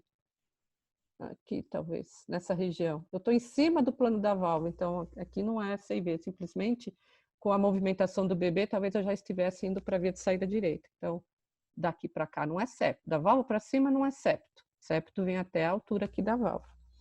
Isso é importante, né? Nessa imagem dá para ver ainda melhor. Isso foi que a Juliana comentou. E que foi a dúvida aí a dúvida de vários alunos, né? Quando eu estou vendo a via de saída esquerda, estou vendo o septo interventricular, perimembranoso de via de saída, tem que prestar muito atenção se ele está bem fechadinho. Veja que agora, diferente daquela primeira imagem que estava muito apical, aqui agora eu estou mais perpendicular ao feixe do ultrassom. De novo, né? Princípio de física, né? O feixe bate na estrutura e forma os ecos. Quanto mais perpendicular, melhor para formar a imagem. Olha como a imagem aqui do septo fica mais brilhante, porque agora eu estou numa posição mais adequada. Então, se eu comecei o exame com o feto muito apical e eu fiquei na dúvida se tem uma CIV, eu tenho que rodar o meu transdutor, ir lá para a costela e tentar deixar o coração mais comprido aqui no exame, para que o feixe de ultrassom bata realmente na estrutura que eu quero avaliar, tá? Então, apesar de ser linda aquela imagem apical, para o septo ele vai estar muito paralelo, pode criar falsas imagens de CIV.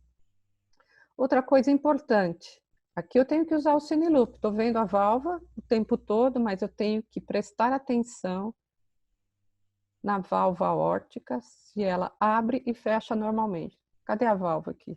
Nós estamos na sístole, a válvula abriu. Estou vendo os folhetos? Não. E é isso que tem que acontecer. Eu não posso ver folheto no momento da sístole. A foto que a gente tira é essa. Você sempre tira a foto no seu laudo com a válvula fechada, porque se você tirar foto assim também, não sei nem se tem válvula ali, tá certo? Você se confunde. Então, essa é a foto com a válvula fechada. Mas eu tenho que usar o Cine Loop para prestar atenção se esse folheto é fininho. De novo, né? Estamos numa imagem bidimensional, mas a válvula aórtica são 3 folhetos, né? Ela é tricúspide, mas aqui eu estou vendo 2. E eu vejo se ela abre e fecha normalmente. Então, muito importante olhar para essa região. Então, vamos lá.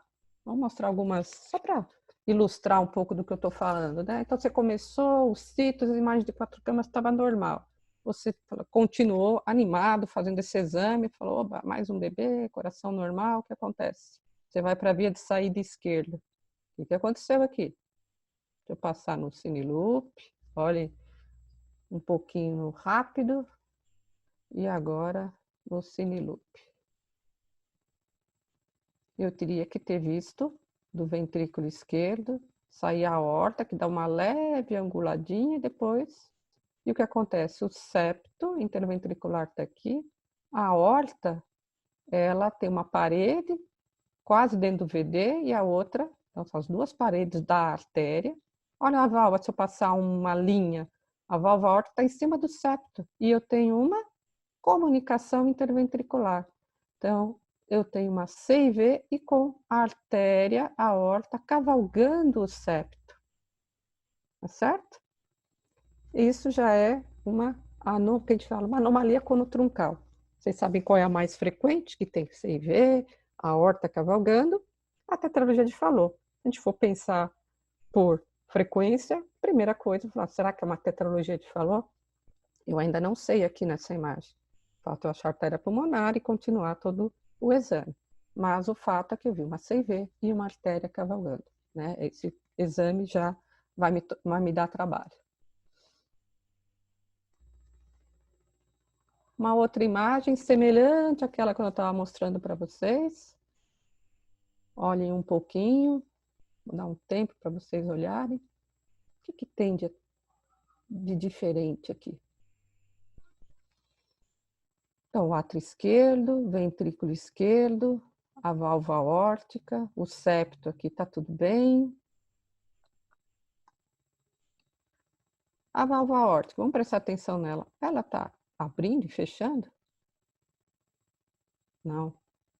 Eu já estou passando vários quadros, já foram vários momentos de sístole e diástole e ela continua o tempo todo aqui. Eu vejo os folhetos o tempo todo. Claro, vocês devem ter notado também, esse ventrículo esquerdo também não está bom, né?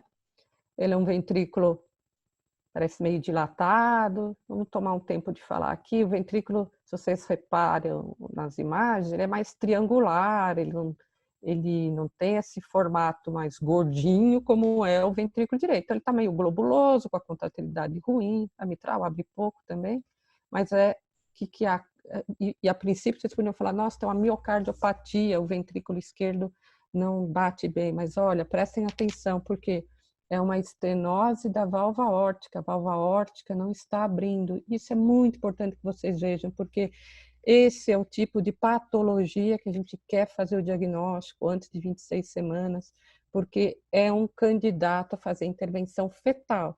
Então, a intervenção fetal, na maioria das vezes, é feita para a estenose da válvula aórtica, porque esse ventrículo, ele pode deteriorar num ponto que a hora que a criança nascer, ela não terá mais um ventrículo esquerdo para ser aproveitado.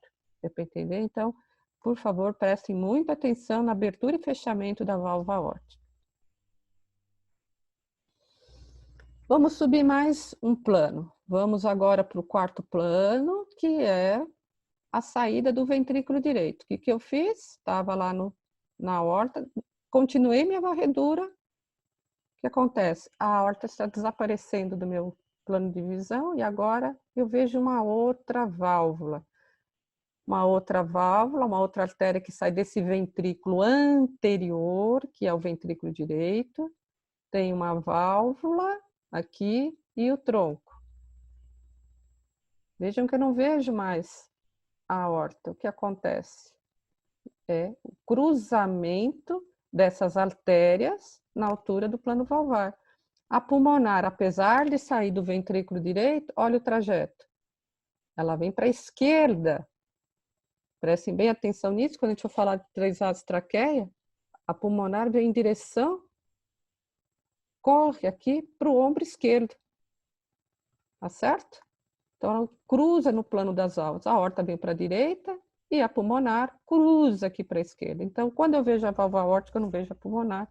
Quando eu vejo a pulmonar, eu não tenho que ver a aorta. Existe esse cruzamento. Então, eu posso fotografar dessa maneira, ou dividindo a tela, mostrando que a aorta e a pulmonar não são vistas no mesmo plano. Tá certo? E da mesma forma como eu falei da válvula aórtica, a válvula pulmonar, ela também tem 3 folhetos, que a gente só vai ver 2 na imagem bidimensional. E eu tenho que ver se ela tem folhetos finos e também se abre totalmente. Veja aqui a semelhança daquele que eu mostrei, que é a válvula aórtica. Também é uma válvula espessada e que o tempo todo, mesmo na sístole, ela permanece ali aberta. Então, ela não abre totalmente, né? A gente faz, tipo, às vezes você consegue ver que faz tipo um domus, né? Ela abre parcialmente e não totalmente encostando nas paredes. Então, é uma estenose, provável estenose da válvula pulmonar, certo? Então, lembrar também da anatomia, né?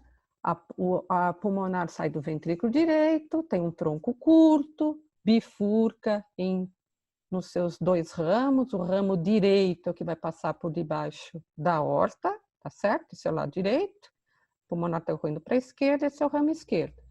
Lá para frente, a gente pode dizer até que trifurca, porque desta região a gente vai ver também o canal arterial. Às vezes você consegue ver a trifurcação. Ok? Lembrando? Então, essa é uma das cardiopatias menos diagnosticadas na fase fetal. Você saberia diagnosticar qual é essa cardiopatia? Sim, com certeza ou não?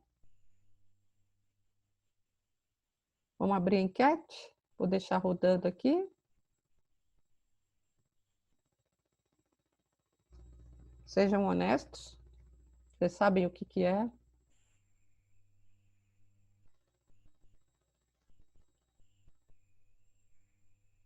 Quem falou sim, com certeza, já pode colocar aí qual é a cardiopatia, então? Brincadeira, 180 pessoas escrevendo. Eu sei o que é. 68% já falou não. Isso. Vamos lá, deixa eu fechar aqui a enquete, ela fica no meio da minha tela. Marina. Então, diga. Então, posso comentar Pode, aqui? pode. Comenta, por favor, Ju. Não, Ia te chamar mesmo. porque, Mexendo. inclusive, veio uma pergunta aqui, só deixa eu lembrar o nome da pessoa. Aqui. A Nil perguntou assim, se eu vejo bifurcação, se vemos bifurcação na artéria, posso garantir que é a saída direita? Então, assim, algumas dicas aí, né, que a gente está vendo aí nesse caso, essa via de saída, que a maioria achou, né, que não está normal. Então, por que não está normal? O que a gente precisa lembrar? A gente fala sempre do cruzamento das válvulas, certo? Se as válvulas estão cruzando, você nunca vai ver as duas ao mesmo tempo. Nessa imagem, a gente vê dois vasos paralelos, ou seja, não estão cruzando, eles estão saindo em paralelos, e você vê as duas válvulas, olha os dois pontinhos ali. Então, essa imagem é patognomônica, que é pouca coisa que a gente fala que é patognomônica, de vasos em posição de transposição. Um monte de gente está colocando ali no chat transposição e tal. Os vasos em posição de transposição nem sempre é a transposição das grandes artérias, certo? Mas é só para vocês terem isso com vocês. Se você vê a aorta e a pulmonar ao mesmo tempo, elas estão transpostas, certo? Você tem que ver uma e depois você vai ver outra. E como que eu sei quem é quem? A gente fala, tenta alongar aquele vaso. Você alonga o vaso, não vê nenhuma bifurcação, ele é a aorta. Tem que tomar cuidado que às vezes a gente alonga tanto que vai parar lá onde já está saindo o tronco braquicefálico. Daí você fala, ó, bifurcou. Mas daí você já percorreu um longo caminho. A bifurcação, o tronco pulmonar, depois, de novo, quem não assistiu a aula assiste que eu dei, o tronco pulmonar ele é curto. Então ele já bifurca e depois vem mais um vaso que é o canal. Então você vê os dois vasinhos bifurcando e depois vê o canal, certo? Então aí quem perguntou, tem que, para você saber que a pulmonar é um tronco pequeno que bifurca, certo? Isso mesmo, é isso que a Juliana está falando, é posição de transposição. Nesse vídeo eu estou mostrando uma transposição das grandes artérias mesmo. Se vocês repararam, aqui tem uma comunicação interventricular, que não é o mais habitual, tá? Mas eu mostrei aqui junto com o Collor. Adicionalmente tem, mas olha, esse é o ventrículo esquerdo, está saindo, eu já estou vendo as duas válvulas ao mesmo tempo, então isso já me deixa com o diagnóstico de vasos em transposição, e realmente do VS sai esse vaso com trajeto curto, e essa é a aorta com trajeto longo que a Juliana está falando. É que às vezes você pode ver os dois vasos nessa posição, mas os dois saem do ventrículo direito, de um ventrículo único, por isso que a gente fala, toma cuidado de falar vasos em transposição em outras patologias, dupla via de saída com vasos em transposição, né? Mas essa aqui que a gente está vendo, que foi a pergunta, essa é uma das cardiopatias menos diagnosticadas na fase fetal, que é a transposição das grandes artérias, né? E aí vocês perguntam, nossa, mas é tão gritante, né? Mas por que passa tanto, né? Porque as pessoas não prestam tanto atenção. Às vezes vê uma artéria, não consegue, vê a via de saída esquerda. Se eu parasse aqui, sem continuar observando esse vaso, até aqui eu não sei se é pulmonar ou não, estou vendo só a válvula. Aí você não consegue ver a via de saída direita, a pessoa se conforma e diz, mas eu não consigo ver mesmo a maioria, então eu já vi aqui e continua, né? Então, mas agora, gente, se vocês estão aí meio sonados, acordem. Acordem, porque agora a gente vai falar do quinto plano, que é os 3 vasos e traqueia. A gente pode falar até brincando, né? Se você quiser fazer, pelo menos colocar só 2 imagens, eu tenho uma limitação de imagens para colocar no meu laudo. Porque lá onde eu trabalho, só posso pôr 12, só posso pôr 15, posso pôr 20. Você pode dividir, né, as imagens na tela e aí sai tudo fotografado, mas a gente fala que se tiver que pôr 2, então coloca 4 câmeras, 3 vasos traqueia. Mas não, ponham todas, né? A gente vai mostrar no final como é que vocês devem documentar essa avaliação cardíaca. Né? Porque a imagem dos 3 vasos traqueia, ela é muito importante. Ela te dá muitos diagnósticos, né? Então, quando a gente tem o grupo, né, dos alunos, que depois que acabam, a gente se mantém conectado e manda as imagens, a gente já sabe que tem que mandar os 3 vasos traqueia para avaliar. Eu já falei, a doutora Marina vai me ficar chateado se não mandar os 3 vasos traqueia com Doppler colorido bonitinho ali. Vou tomar tempo para a gente ver nesse diagrama antes de eu passar para as imagens, para ter certeza que vocês vão localizar tudo depois direitinho quando a imagem começar a rodar. Então, olha em que plano que eu estou. Eu estou lá, fiz a varredura, já estou praticamente bem alto, né? Próximo do polo cefálico mesmo, as 2 costelinhas bem redondas, a coluna para trás. Estou na altura do timo, né? Já estou na altura do timo, então é bem alto mesmo. Lembra que eu falei que, vamos ver aqui lado esquerdo, lado direito, para a gente já não se confundir na posição dos vasos. A aorta é o vaso central. A pulmonar saiu do lado direito e ela correu aqui para o lado esquerdo e ela já bifurcou nessa altura. Estou num plano mais alto, eu já estou no nível do canal arterial, tá certo? Já estou no nível do canal arterial. E aqui, se eu estou no nível do canal arterial, quem é esse daqui? O arco aórtico. Mas você fala, arco aórtico? Mas isso aqui não é um arco. Essa é a região do arco transverso e aqui já é o istmo. Eu vou mostrar mais para frente para vocês o que é o istmo. O istmo é aquela curvinha da aorta, quando ela se encontra com o canal arterial. Do lado direito, a veia cava superior, costuma estar à direita, e a traqueia? A traqueia, normalmente, ela tem que ficar entre a aorta e a veia cava superior. Então, ela está à direita da aorta. Conseguiram entender isso? Então, vamos lá. Tenho que ter certeza que vocês entenderam nesse esquema. Agora começar a rodar o vídeo, eu quero que isso já fique natural para vocês, tá? Pulmonar, continuidade com o ducto arterioso. O ducto é uma estrutura super importante. Ducto ou canal arterial são sinônimos. Ele que leva todo o sangue do ventrículo direito, é o que vai voltar para a placenta, né? Então, ele é maior do que as artérias pulmonares nesse momento, porque as artérias pulmonares estão com pouco fluxo. O pulmão é só para levar o fluxo para alimentar o pulmão e irrigar o pulmão. Então, eu tenho o ducto arterioso, tudo aqui para a esquerda, no coração normal. Esse é o arco transverso, com a curvatura, que já é o istmo. Então, aqui já estou vendo o arco. Eles se encontram aqui. Olha o que é o sinal do V, que algum de vocês já sabe o que é o sinal do V. A veia cava superior à direita e a traqueia à direita da aorta. Isso quer dizer que o arco realmente está à esquerda, porque a traqueia ficou aqui para a direita. Ela está correndo para a esquerda. Então, veja que aqui são os desenhos feitos pela Juliana, inclusive. Olha a imagem dos 3 vasos, que vocês vão ver ali nas diretrizes brasileiras. Na verdade, você passa por aqui, mas o importante é você fazer essa identificação dos 3 vasos e traqueia. É muito importante identificar a traqueia e para vários diagnósticos que a gente tem que fazer na fase fetal, né? E essa foi uma enquete que nós colocamos nas redes sociais. Se você identifica a imagem de 3 vasos e traqueia em todos os exames do ultrassom morfológico, essa enquete foi ontem. E se você sabe, então, avaliar bem uma imagem dos 3 vasos traqueia, qual das abaixo está alterada? Então, essa eu quero que vocês respondam agora. Opa, vamos rodar o vídeo. AB. Quem está alterado? Ou as duas? Opa, espera um pouquinho. Tiveram tempo de ver, né?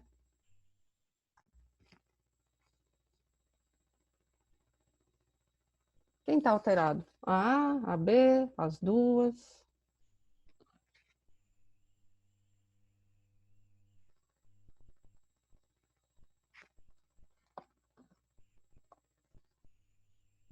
Muito bem, vamos ver quem achou que era só A que estava alterada. Teve gente que achou que só a B, 34%, ok. E 53% achou as duas. Vamos lá continuar então, vamos responder isso mais para frente. Então, primeiro, vamos responder, vocês vão ficar sem respostas. Vamos ver quem estava certo. Bom, 3 vasos traqueia. Tem que ter uma listinha de coisas que vocês mentalmente têm que fazer. Primeiro, o número de vasos. Foram 3 vasos, tem os 3, tem 2, tem 4. A disposição espacial, que eu já expliquei para vocês, a localização da traqueia e outra coisa, a dimensão entre eles. A pulmonar é um pouco maior que a aorta e a aorta maior que a veia cava superior. Tá certo? Às vezes não precisa fazer medidas, você subjetivamente vai ver, a pulmonar está maior que a aorta e a aorta maior que a veia cava superior. Então, vamos ver agora numa imagem, correndo, sem mais diagrama, que eu já mostrei para vocês, um feto cefálico, com dorso à direita, então esse é o lado esquerdo, esse é o lado direito. Então, pela disposição espacial, o vaso central é a aorta, à esquerda tem que estar a pulmonar, e a veia cava superior e a traqueia, essa bolinha aqui entre, que às vezes a gente vê um pouquinho mais branquinho, que é a cartilagem da traqueia, que tem uma ecogenicidade um pouco diferente. Então, essa é a disposição espacial. Tá, a pulmonar, um pouquinho maior que a aorta, e a aorta maior também do que a veia cava superior. Isso é uma imagem normal de 3 vasos e traqueia. Aqui o canal arterial, esse é o arco transverso, vou dar os nomes agora mais específicos, é a aorta, sim, mas que região da aorta? É o arco transverso, e aqui a região do istmo, que é onde o canal se encontra com o canal. Marina, aproveitando que você está perguntando, que você está falando disso, que veio uma pergunta aqui, da Nil de novo, perguntando assim, se eu vejo o arco aórtico na imagem 3VT, não preciso fazer aquela imagem sagital do arco, ou ela é obrigatória? Eu adoro esse tema, porque principalmente para quem faz fetal, eu falo que a gente fica muito feliz de pegar aquela imagem linda, né, sagital, com os 3 vasinhos saindo, a gente fica tudo orgulhoso. Até os pais acham bonito às vezes. Só que é muito importante lembrar que, assim, essa imagem do 3VT, você está vendo um arco sagital, o arco transverso, certinho. Então, se você vê ele gordinho, certinho, ele não está hipoplásico, ele não tem coartação, ele está bonitinho. E muitas vezes, nessa imagem você vê ele hipoplásico, e daí você roda, põe ele no sagital e fala, não, que bonitinho, eu errei, tá bonitinho, tá gordinho, tá cheio. Mas o que acontece? A gente vê aquela sobreposição do canal em cima do arco aórtico. Então, você faz o arco ficar normal. Então, na verdade, o 3VT é essencial. O Dr. Chauí, que foi o primeiro que descreveu isso em 2007, ele fala que para ele, na verdade, esse é o principal plano da avaliação cardíaca. Então, gente, é muito importante, muito mais importante que o sagital. Tanto que nos protocolos, vocês viram, a doutora Marina mostrou os 5 planos. Não entra sagital nos 5 planos, certo? Então, é bem importante marcar isso. E assim, eu só queria fazer um comentário sobre várias perguntas. Tem algumas perguntas bem complexas que estão sendo feitas aqui. Gente, a gente não vai conseguir abranger tudo, infelizmente, mas assim, a gente discute muito isso na pós. A gente fica toda hora dando... Vocês percebem que a gente fica dando essas dicas de como melhorar teu exame, porque muitas vezes eu já fui essa pessoa, gente. Eu fazia o morfológico, eu criava CV, depois ficava pensando, meu Deus, eu tô vendo 10 CVs por semana, não é possível. Então, é isso. A gente fica dando essas dicas justamente porque eu já passei por isso. Então, na pós, a gente conversa muito isso, porque a gente acaba tendo um grupo super heterogêneo. Tem radiologista, tem ultrassonografista, tem fetólogo, tem cardiologista. Eu brinco no... inclusive, desculpa, mais uma pessoa perguntou aqui, que perdeu o começo, se a gente podia falar de novo da posição, como ver a posição dos fetos e tudo isso. Não dá para a gente voltar agora para o começo, pessoal. Mas, assim, quem é cardiologista, no começo sofre para colocar o bebê na posição, para entender, porque eu falo, o cardiologista que não faz fetal, o paciente dele não roda no meio do exame, ele não vira de costas para você, o nosso vira, o nosso às vezes vira de ponta cabeça. Então, o cardiologista tem essa dificuldade, infelizmente a gente não vai poder voltar isso para o começo, mas na nossa pós a gente faz isso no começo. Os 3 primeiros meses, mais ou menos, a gente está colocando todo mundo junto. Então, é cardiologista ensinando para eles como entrar no lugar, tipo, como entender aquele paciente, e para o pessoal que já faz medicina fetal, ultrassom, essas coisas, a gente começa a entrar nesse mundo da cardiologia, entender tudo isso. Tem um raciocínio cardiológico, que é, de novo, a aula do blog, para quem quiser, tá aí, tá bom? E também quem fala assim, mas eu queria aprender mais, mas não consigo, também, não é que eu estou falando que vocês precisam fazer após, mas é porque numa aula eu não consigo pôr tudo, a gente também tem os cursos de rastreamento, enfim. Desculpa, eu sou um pouco prolixa. Vou sair. Vamos lá. Não, mas isso é importante. E, na verdade, em muitos cursos, esses de rastreamento, né, que a gente faz, chega no final, a gente sempre faz a enquete, né? E aí, o que você aprendeu? Porque é por isso que a gente acaba fazendo uma aula que eu acredito que está abrangendo todas as dúvidas. Porque com a experiência que a gente tem dos cursos, os cursos já há mais de 15 anos, com esses cursos de rastreamento, da pós-graduação mais recente, mas as dúvidas são sempre as mesmas, e as pessoas falam, nossa, eu não sabia que esse era o arco aórtico. E é isso mesmo. Por quê? Porque não tem cara de arco, isso não é um arco, né? Olha aqui. E eu ia demonstrar justamente isso. Na verdade, você está vendo o arco, só que numa outra posição, né? Você está vendo ele num outro plano, de uma outra forma. Então, ele não parece o arco. Você não está vendo essa região dos raminhos, né? Mas o arco transverso é essa região, tá? Para quem não sabe o que é o arco transverso, aqui é a aorta ascendente, o arco transverso, que faz parte de todo o arco aórtico, a região do istmo. Mas o que é o istmo, né? Quem é ultrassonografista, o que ela está falando de istmo aórtico? É essa região, logo depois da subclave esquerda, bem próxima, é quase junto da entrada do canal arterial. E sabe que às vezes ela pode até parecer um pouco menor, porque se vocês pensarem, o sangue que sai do ventrículo esquerdo vai para a cabeça, para os braços, e aqui o canal jorra um monte de sangue de volta. É o principal fornecedor de fluxo para a aorta descendente. Então, essa região ela é meio carente ali, assim, um pouquinho de fluxo, então, normalmente ela já é um pouco menor, né? Então, o que eu quero dizer é que essa região do arco aórtico vista por um outro plano, que é essa região aqui. Esse não é o canal, não vai se juntar ali, eu estou vendo exatamente esse ponto aqui, que é o istmo. Então, claro, como a Juliana falou, todo mundo gosta de mostrar aquele arco aórtico bonito dessa forma, né, longitudinal, mas não é necessário para o rastreamento, né? Não é necessário. Quando a pessoa faz, ela fotografa, faz uma foto, um quadro e pendura na parede. Mas o que você precisa fazer? Rodar 90 graus. Dá para fazer? Dá. É super difícil? Não é super, mas toma tempo. Toma tempo e é desnecessário nisso que a gente quer estar falando para vocês. É uma forma eficiente e rápida de fazer. Então, aqui eu já diagnostiquei, ou pelo menos já tirei a minha suspeita, por exemplo, de coarctação de aorta. Quando a gente tem que fazer medidas, do istmo, do arco, principalmente do istmo, então se eu quero saber se tem uma coarctação, que na verdade eu suspeitei antes do 4 câmeras, geralmente tem dilatação, mas eu meço aqui, nós temos as medidas que a gente utiliza, é o Z-score, né? Então, tem a medida, quais são as medidas, as referências para esse tamanho feito na imagem dos 3 lados traqueia. Assim como tem também, eu consegui fazer o arco também aqui, então você mede da outra forma e compara os dois. Mas aqui é super válido e é por isso que a gente insiste, não precisa fazer o arco, não faz parte do rastreamento, tá? Marina, o sinal do V, vocês Marina, já... Sim? O Rogério, ele perguntou como que, se a gente puder falar um pouco a respeito do ajuste do Doppler, para identificar a coartação nesse plano. E a Cláudia perguntou se a gente mede essa relação istmo-ducto nessa projeção. Isso, sim. Com relação à medida, sim, coartação de aorta, você faz várias medidas. Primeiro, né, falando especificamente da coartação de aorta.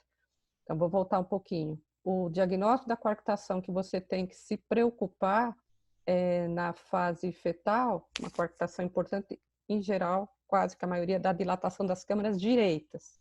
Aí você fala, puxa, então, lá na imagem de 4 câmaras é onde eu comecei o raciocínio para suspeitar de coartação de aorta, porque dilata o lado direito. Isso tem a ver por causa da circulação fetal, tá? E sim, a gente faz várias medidas. O VD é maior que o VE, geralmente aí uma relação de... tem as relações entre eles. A aorta menor do que a pulmonar, geralmente dá 0,65 aqui, 0,60 lá do VD em relação ao VE em relação ao VD.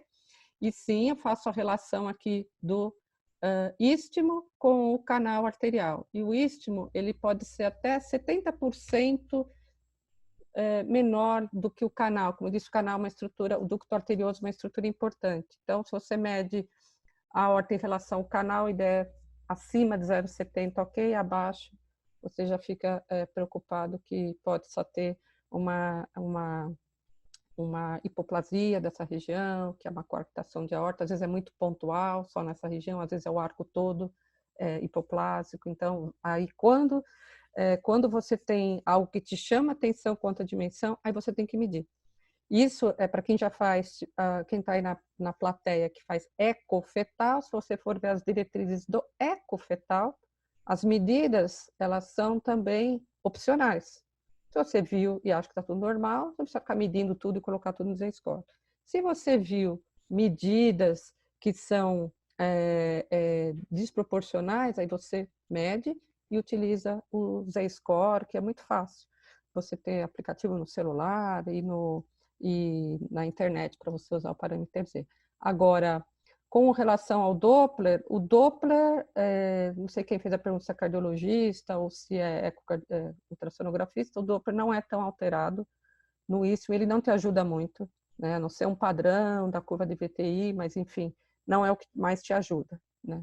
Com relação, você não tem realmente Doppler, imagino quem pergunta, tem uma obstrução do fluxo, eu vou reparar isso? Não é isso que acontece. Por quê?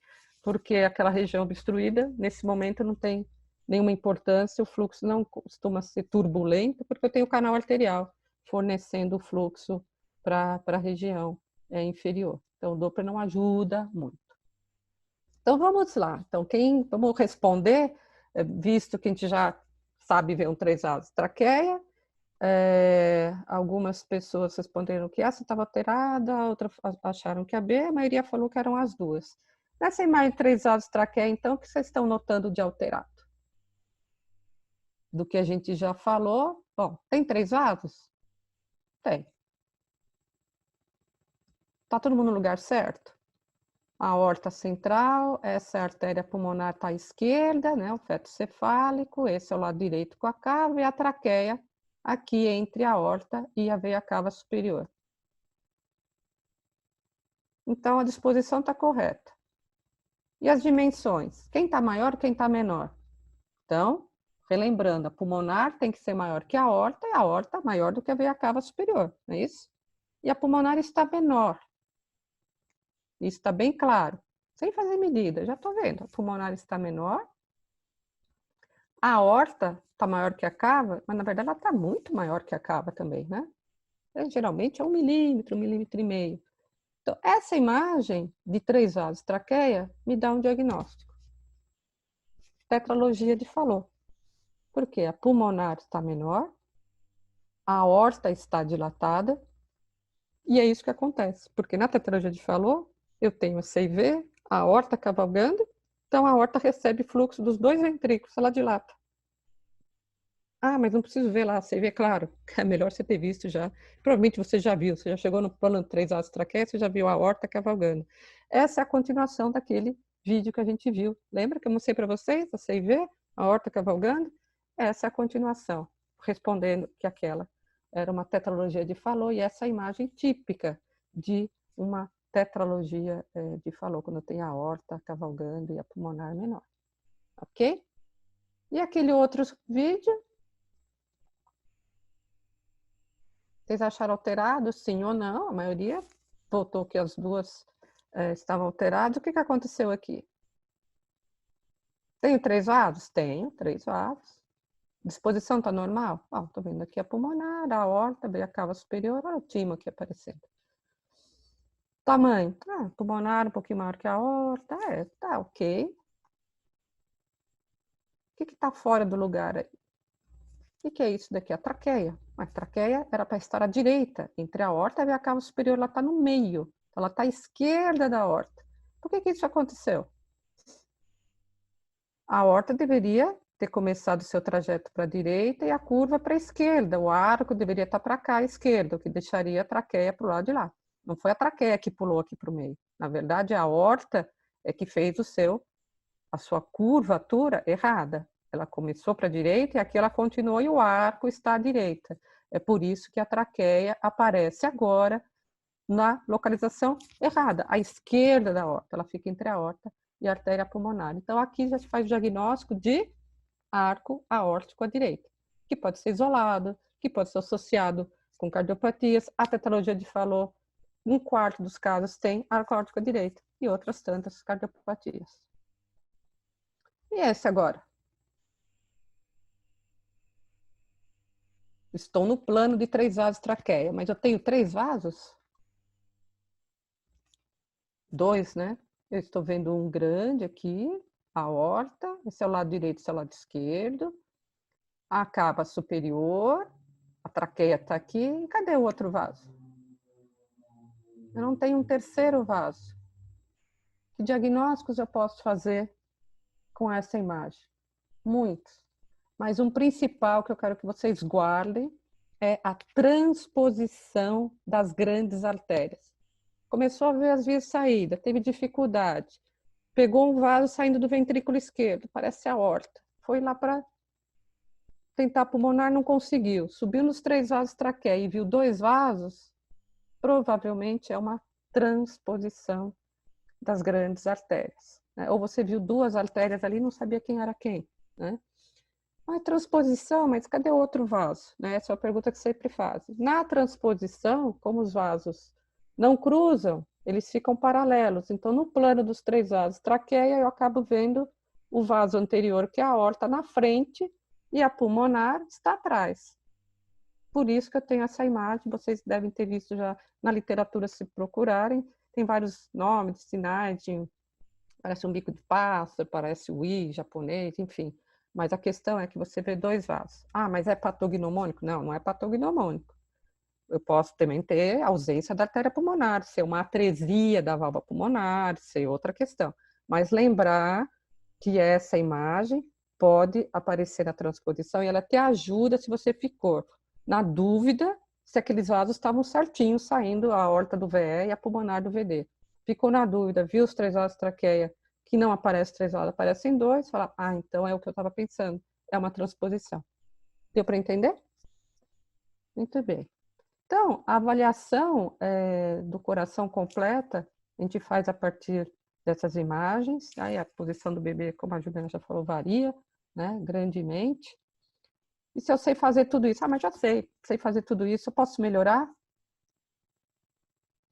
Se você adicionar o Doppler colorido, claro, te ajuda, mas o Doppler colorido é colocado de uma maneira adequada. Quando a gente coloca o Doppler colorido para avaliar fluxo intracardíaco, ele tem, você tem que prestar atenção na direção do fluxo, a velocidade que está aqui, porque a gente consegue saber se a velocidade do fluxo na aorta, na pulmonar, a direção do fluxo está adequada em todos os planos que eu estou avaliando, tanto mostrando aqui a via de entrada, que não tem refluxo, por exemplo, da válvula tricúspide, nem da válvula mitral, como os fluxos na aorta, que aparece bem azulzinho, e às vezes, veja que a imagem não está tão boa e o Doppler colorido te ajuda a mostrar, às vezes, até o cruzamento dos vasos, Não que você deva adicionar o Doppler colorido em detrimento do bidimensional. Não, bidimensional sempre muito importante, mas as diretrizes, tanto da ISO-OG como as brasileiras, falam,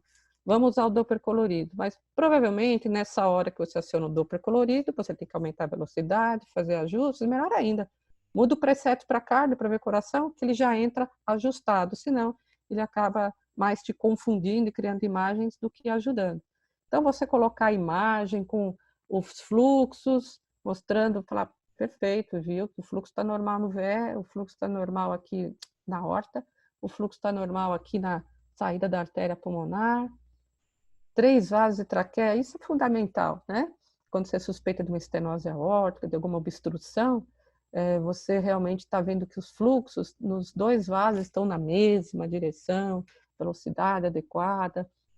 Então, isso já seria um motivo para uma outra aula, né, de como usar o Doppler colorido. E para o que eu tenho que mostrar, então? O que eu aprendi nessa aula? O que eu vou ter que colocar no meu laudo de hoje em diante? E que, apesar das pessoas fazerem bem o exame, nem sempre está tão bem documentado. E às vezes vem uma cardiopatia, o colega, puxa, eu não vi essa cardiopatia. Eu vou olhar o exame de ultrassom e falar, não tem nem como eu te ajudar. Você não fotografou a imagem, os citos, você não fotografou a via de saída. Você tem que fotografar. Se você fotografar, eu posso te defender ou pelo menos te ajudar a ver por que você não viu essa cardiopatia que o bebê nasceu. Né? Então, tem que constar ali o primeiro plano, segundo plano. Veja que isso aqui está em escala de cinza. Esse está em sépia. Você pode usar o sépia, por exemplo, a Juliana gosta muito de usar o sépia, porque realmente, quando você coloca no sépia, você tem um pouco mais de contraste. Eu utilizo particularmente em gestantes que têm maior dificuldade da imagem, às vezes um pouco mais gordinhas, enfim, e ele dá uma resolução melhor. Via de saída esquerda, dividindo a tela em 2, mostrando a aorta com o Doppler colorido, perfeito, divido, depois a tela mostra a via de saída direita, opa, já aprendi a fazer o color, coloca o Doppler colorido e veja que mostra realmente que você viu a pulmonar e que tem fluxo nela. Às vezes você vê a pulmonar, não presta atenção que a válvula não abre, isso aqui é uma atresia pulmonar e a artéria pulmonar está de tamanho normal, né? Ela te confunde. E imagem dos 3 vasos traqueais. Então, isso seria o ideal para você colocar, perfeito, no seu laudo de ultrassom morfológico, falar que o coração foi bem visualizado e que ele está normal. Isso foi um bom rastreamento. Com essas imagens, você rastreou mais do que 85% das cardiopatias. E se você sabe o que é um padrão normal, você certamente vai falar, isso aqui está diferente. Você vai reconhecer o que é um padrão anormal. E, com o tempo, saber das cardiopatias que existem, e isso realmente ajuda mais ainda. Né? Se você não sabe o que está procurando, você nunca vai encontrar, não é verdade? Se você se preocupar só com gestações de alto risco, sinto muito lhe dizer, mas 10% você vai rastrear. Se você não tem um treinamento muito bom, você vai chegar ali nos 50%. Se você faz até 4 câmeras só, 50% também. Claro que o exame específico do eco fetal, que é feito por especialista, alguém que já treinou muito, aproxima ali mais de 90%, e muitos obstetras já incluem até o exame na rotina. Com treinamento, fazendo esses 5 planos, 85% de rastreamento. Isso é muito bom, né? Como eu treino? Bom, se eu tenho que fazer meu exame ali, eu quero treinar para fazer um rastreamento muito bom, acho que muitos de vocês já devem ter feito os cursos, né, de rastreamento que duram 3 dias, que é para rastreamento, não é um curso de eco fetal, né? É para rastrear, treinar na prática. Como é que eu faço a varredura? Como é que eu vejo... eu quero ver a artéria subclava direita aberrante, não é difícil, né? São treinamentos de curta duração, mas com muita prática, né? Tem que fazer muita prática, né? Na CETRO a gente preza por isso. A prática é 2 alunos, um equipamento e fazendo muito exame, né? Você não faz a prática olhando, né? Olhando, a gente não aprende porque você vai ter que fazer aquele movimento de mão e tirar aqueles vícios ou tirar as dúvidas. Claro que num curso maior, né, de 360 horas, que aí seria uma pós-graduação, que agora na CETRO é lato sensu, você aprende todas as cardiopatias. Aqui a gente tem tempo para falar de todas as cardiopatias que são inúmeras. Estudar cardiologia fetal, é mais do que eco. Cardiologia, o que eu vou fazer com aquele bebê? Estudar todas as patologias, arritmias são muito frequentes. Quem é que trata arritmia? Geralmente é quem faz o eco fetal, né? E uma dúvida que aqui eu quero só, eu sei que todo mundo tem essa dúvida, talvez tenham perguntado, quem é o especialista que faz o eco fetal? Então, vocês são de várias regiões aí do Brasil, né? Tem alguém na sua cidade que faz eco fetal? Se você tiver uma dúvida ou ver uma alteração, a paciente tem que ir para onde? Eu tenho um colega cardiologista, ok. Então, você rastreia e manda para ele. Nossa, ela tem que ir 200 quilômetros, 300 quilômetros para fazer o exame. Puxa, será que eu posso fazer, então, esse exame? Não tem ninguém aqui na minha região que faça. A gente tem uma grande deficiência de profissionais no mercado. Se você pensar que só o cardiologista pediátrico ou o ecocardiografista que vai fazer, não vai dar conta, né? E não dá conta, na verdade. E o ecocardiografista aqui, se for ecocardiografista de adulto, também precisa ter o treinamento de fetal. Então, fetólogo, ultrassonografista pode? E aqui é o que eu quero explicar para vocês. Sim, pode. Quem pode fazer eco fetal? O que é importante para a gente aqui? Internacionalmente, a gente sabe que muitos dos autores de livros são radiologistas. Mas aqui no Brasil, está nas diretrizes brasileiras, profissionais experientes na área de imagem, como ultrassonografistas, radiologistas, ecocardiografistas, podem avaliar o coração fetal com alto grau de precisão diagnóstica. Então, é aberto realmente para todos os especialistas que tenham treinamento adequado, né? Não é o treinamento de 3 dias, você precisa realmente fazer um treinamento grande para poder ser responsável mesmo por fazer esse exame. Bom, gente, eu espero realmente que vocês tenham aproveitado, que claro que a gente não consegue cobrir tudo, mas acho que o que era principal aqui foi dito. Eu vou ler todas as perguntas e responder com todo carinho. Queria me despedir de vocês agora, agradecer imensamente a participação. Acho que eu nunca dei aula para tanta gente junto, 900, quase 1000 pessoas, e seria impossível em qualquer congresso, mas o webinar é maravilhoso por causa disso. Assim, os alunos já matriculados na pós-graduação de ecofetal, a gente vai ter um link para uma reunião, a gente vai se encontrar daqui a pouco, e a gente vai conversar mais um pouquinho. Muito obrigada, pessoal. Oi, gente. Queria agradecer muito a participação de vocês. Estou impressionada com esse webinar de 1000 pessoas. Espero que a gente tenha conseguido ajudar vocês a melhorar seus exames, a ter mais confiança. Eu tenho certeza que se vocês treinarem, vocês vão conseguir fazer exames muito melhores. Outra coisa, já respondi mais de 100 questões aqui no QIA. Quem quiser saber mais, dá uma olhada nas respostas já feitas, porque eu já coloquei link de livro, de onde você pode pesquisar, coloquei um monte de coisinha que, se vocês quiserem, podem dar uma olhadinha, tá? Outra coisa, então várias pessoas me perguntaram do blog. O blog é o Educacetros. O Educacetros tem redes sociais, tem Instagram, a gente tem o nosso Telegram, que vocês colocam aí na listinha do chat que as meninas vão colocar.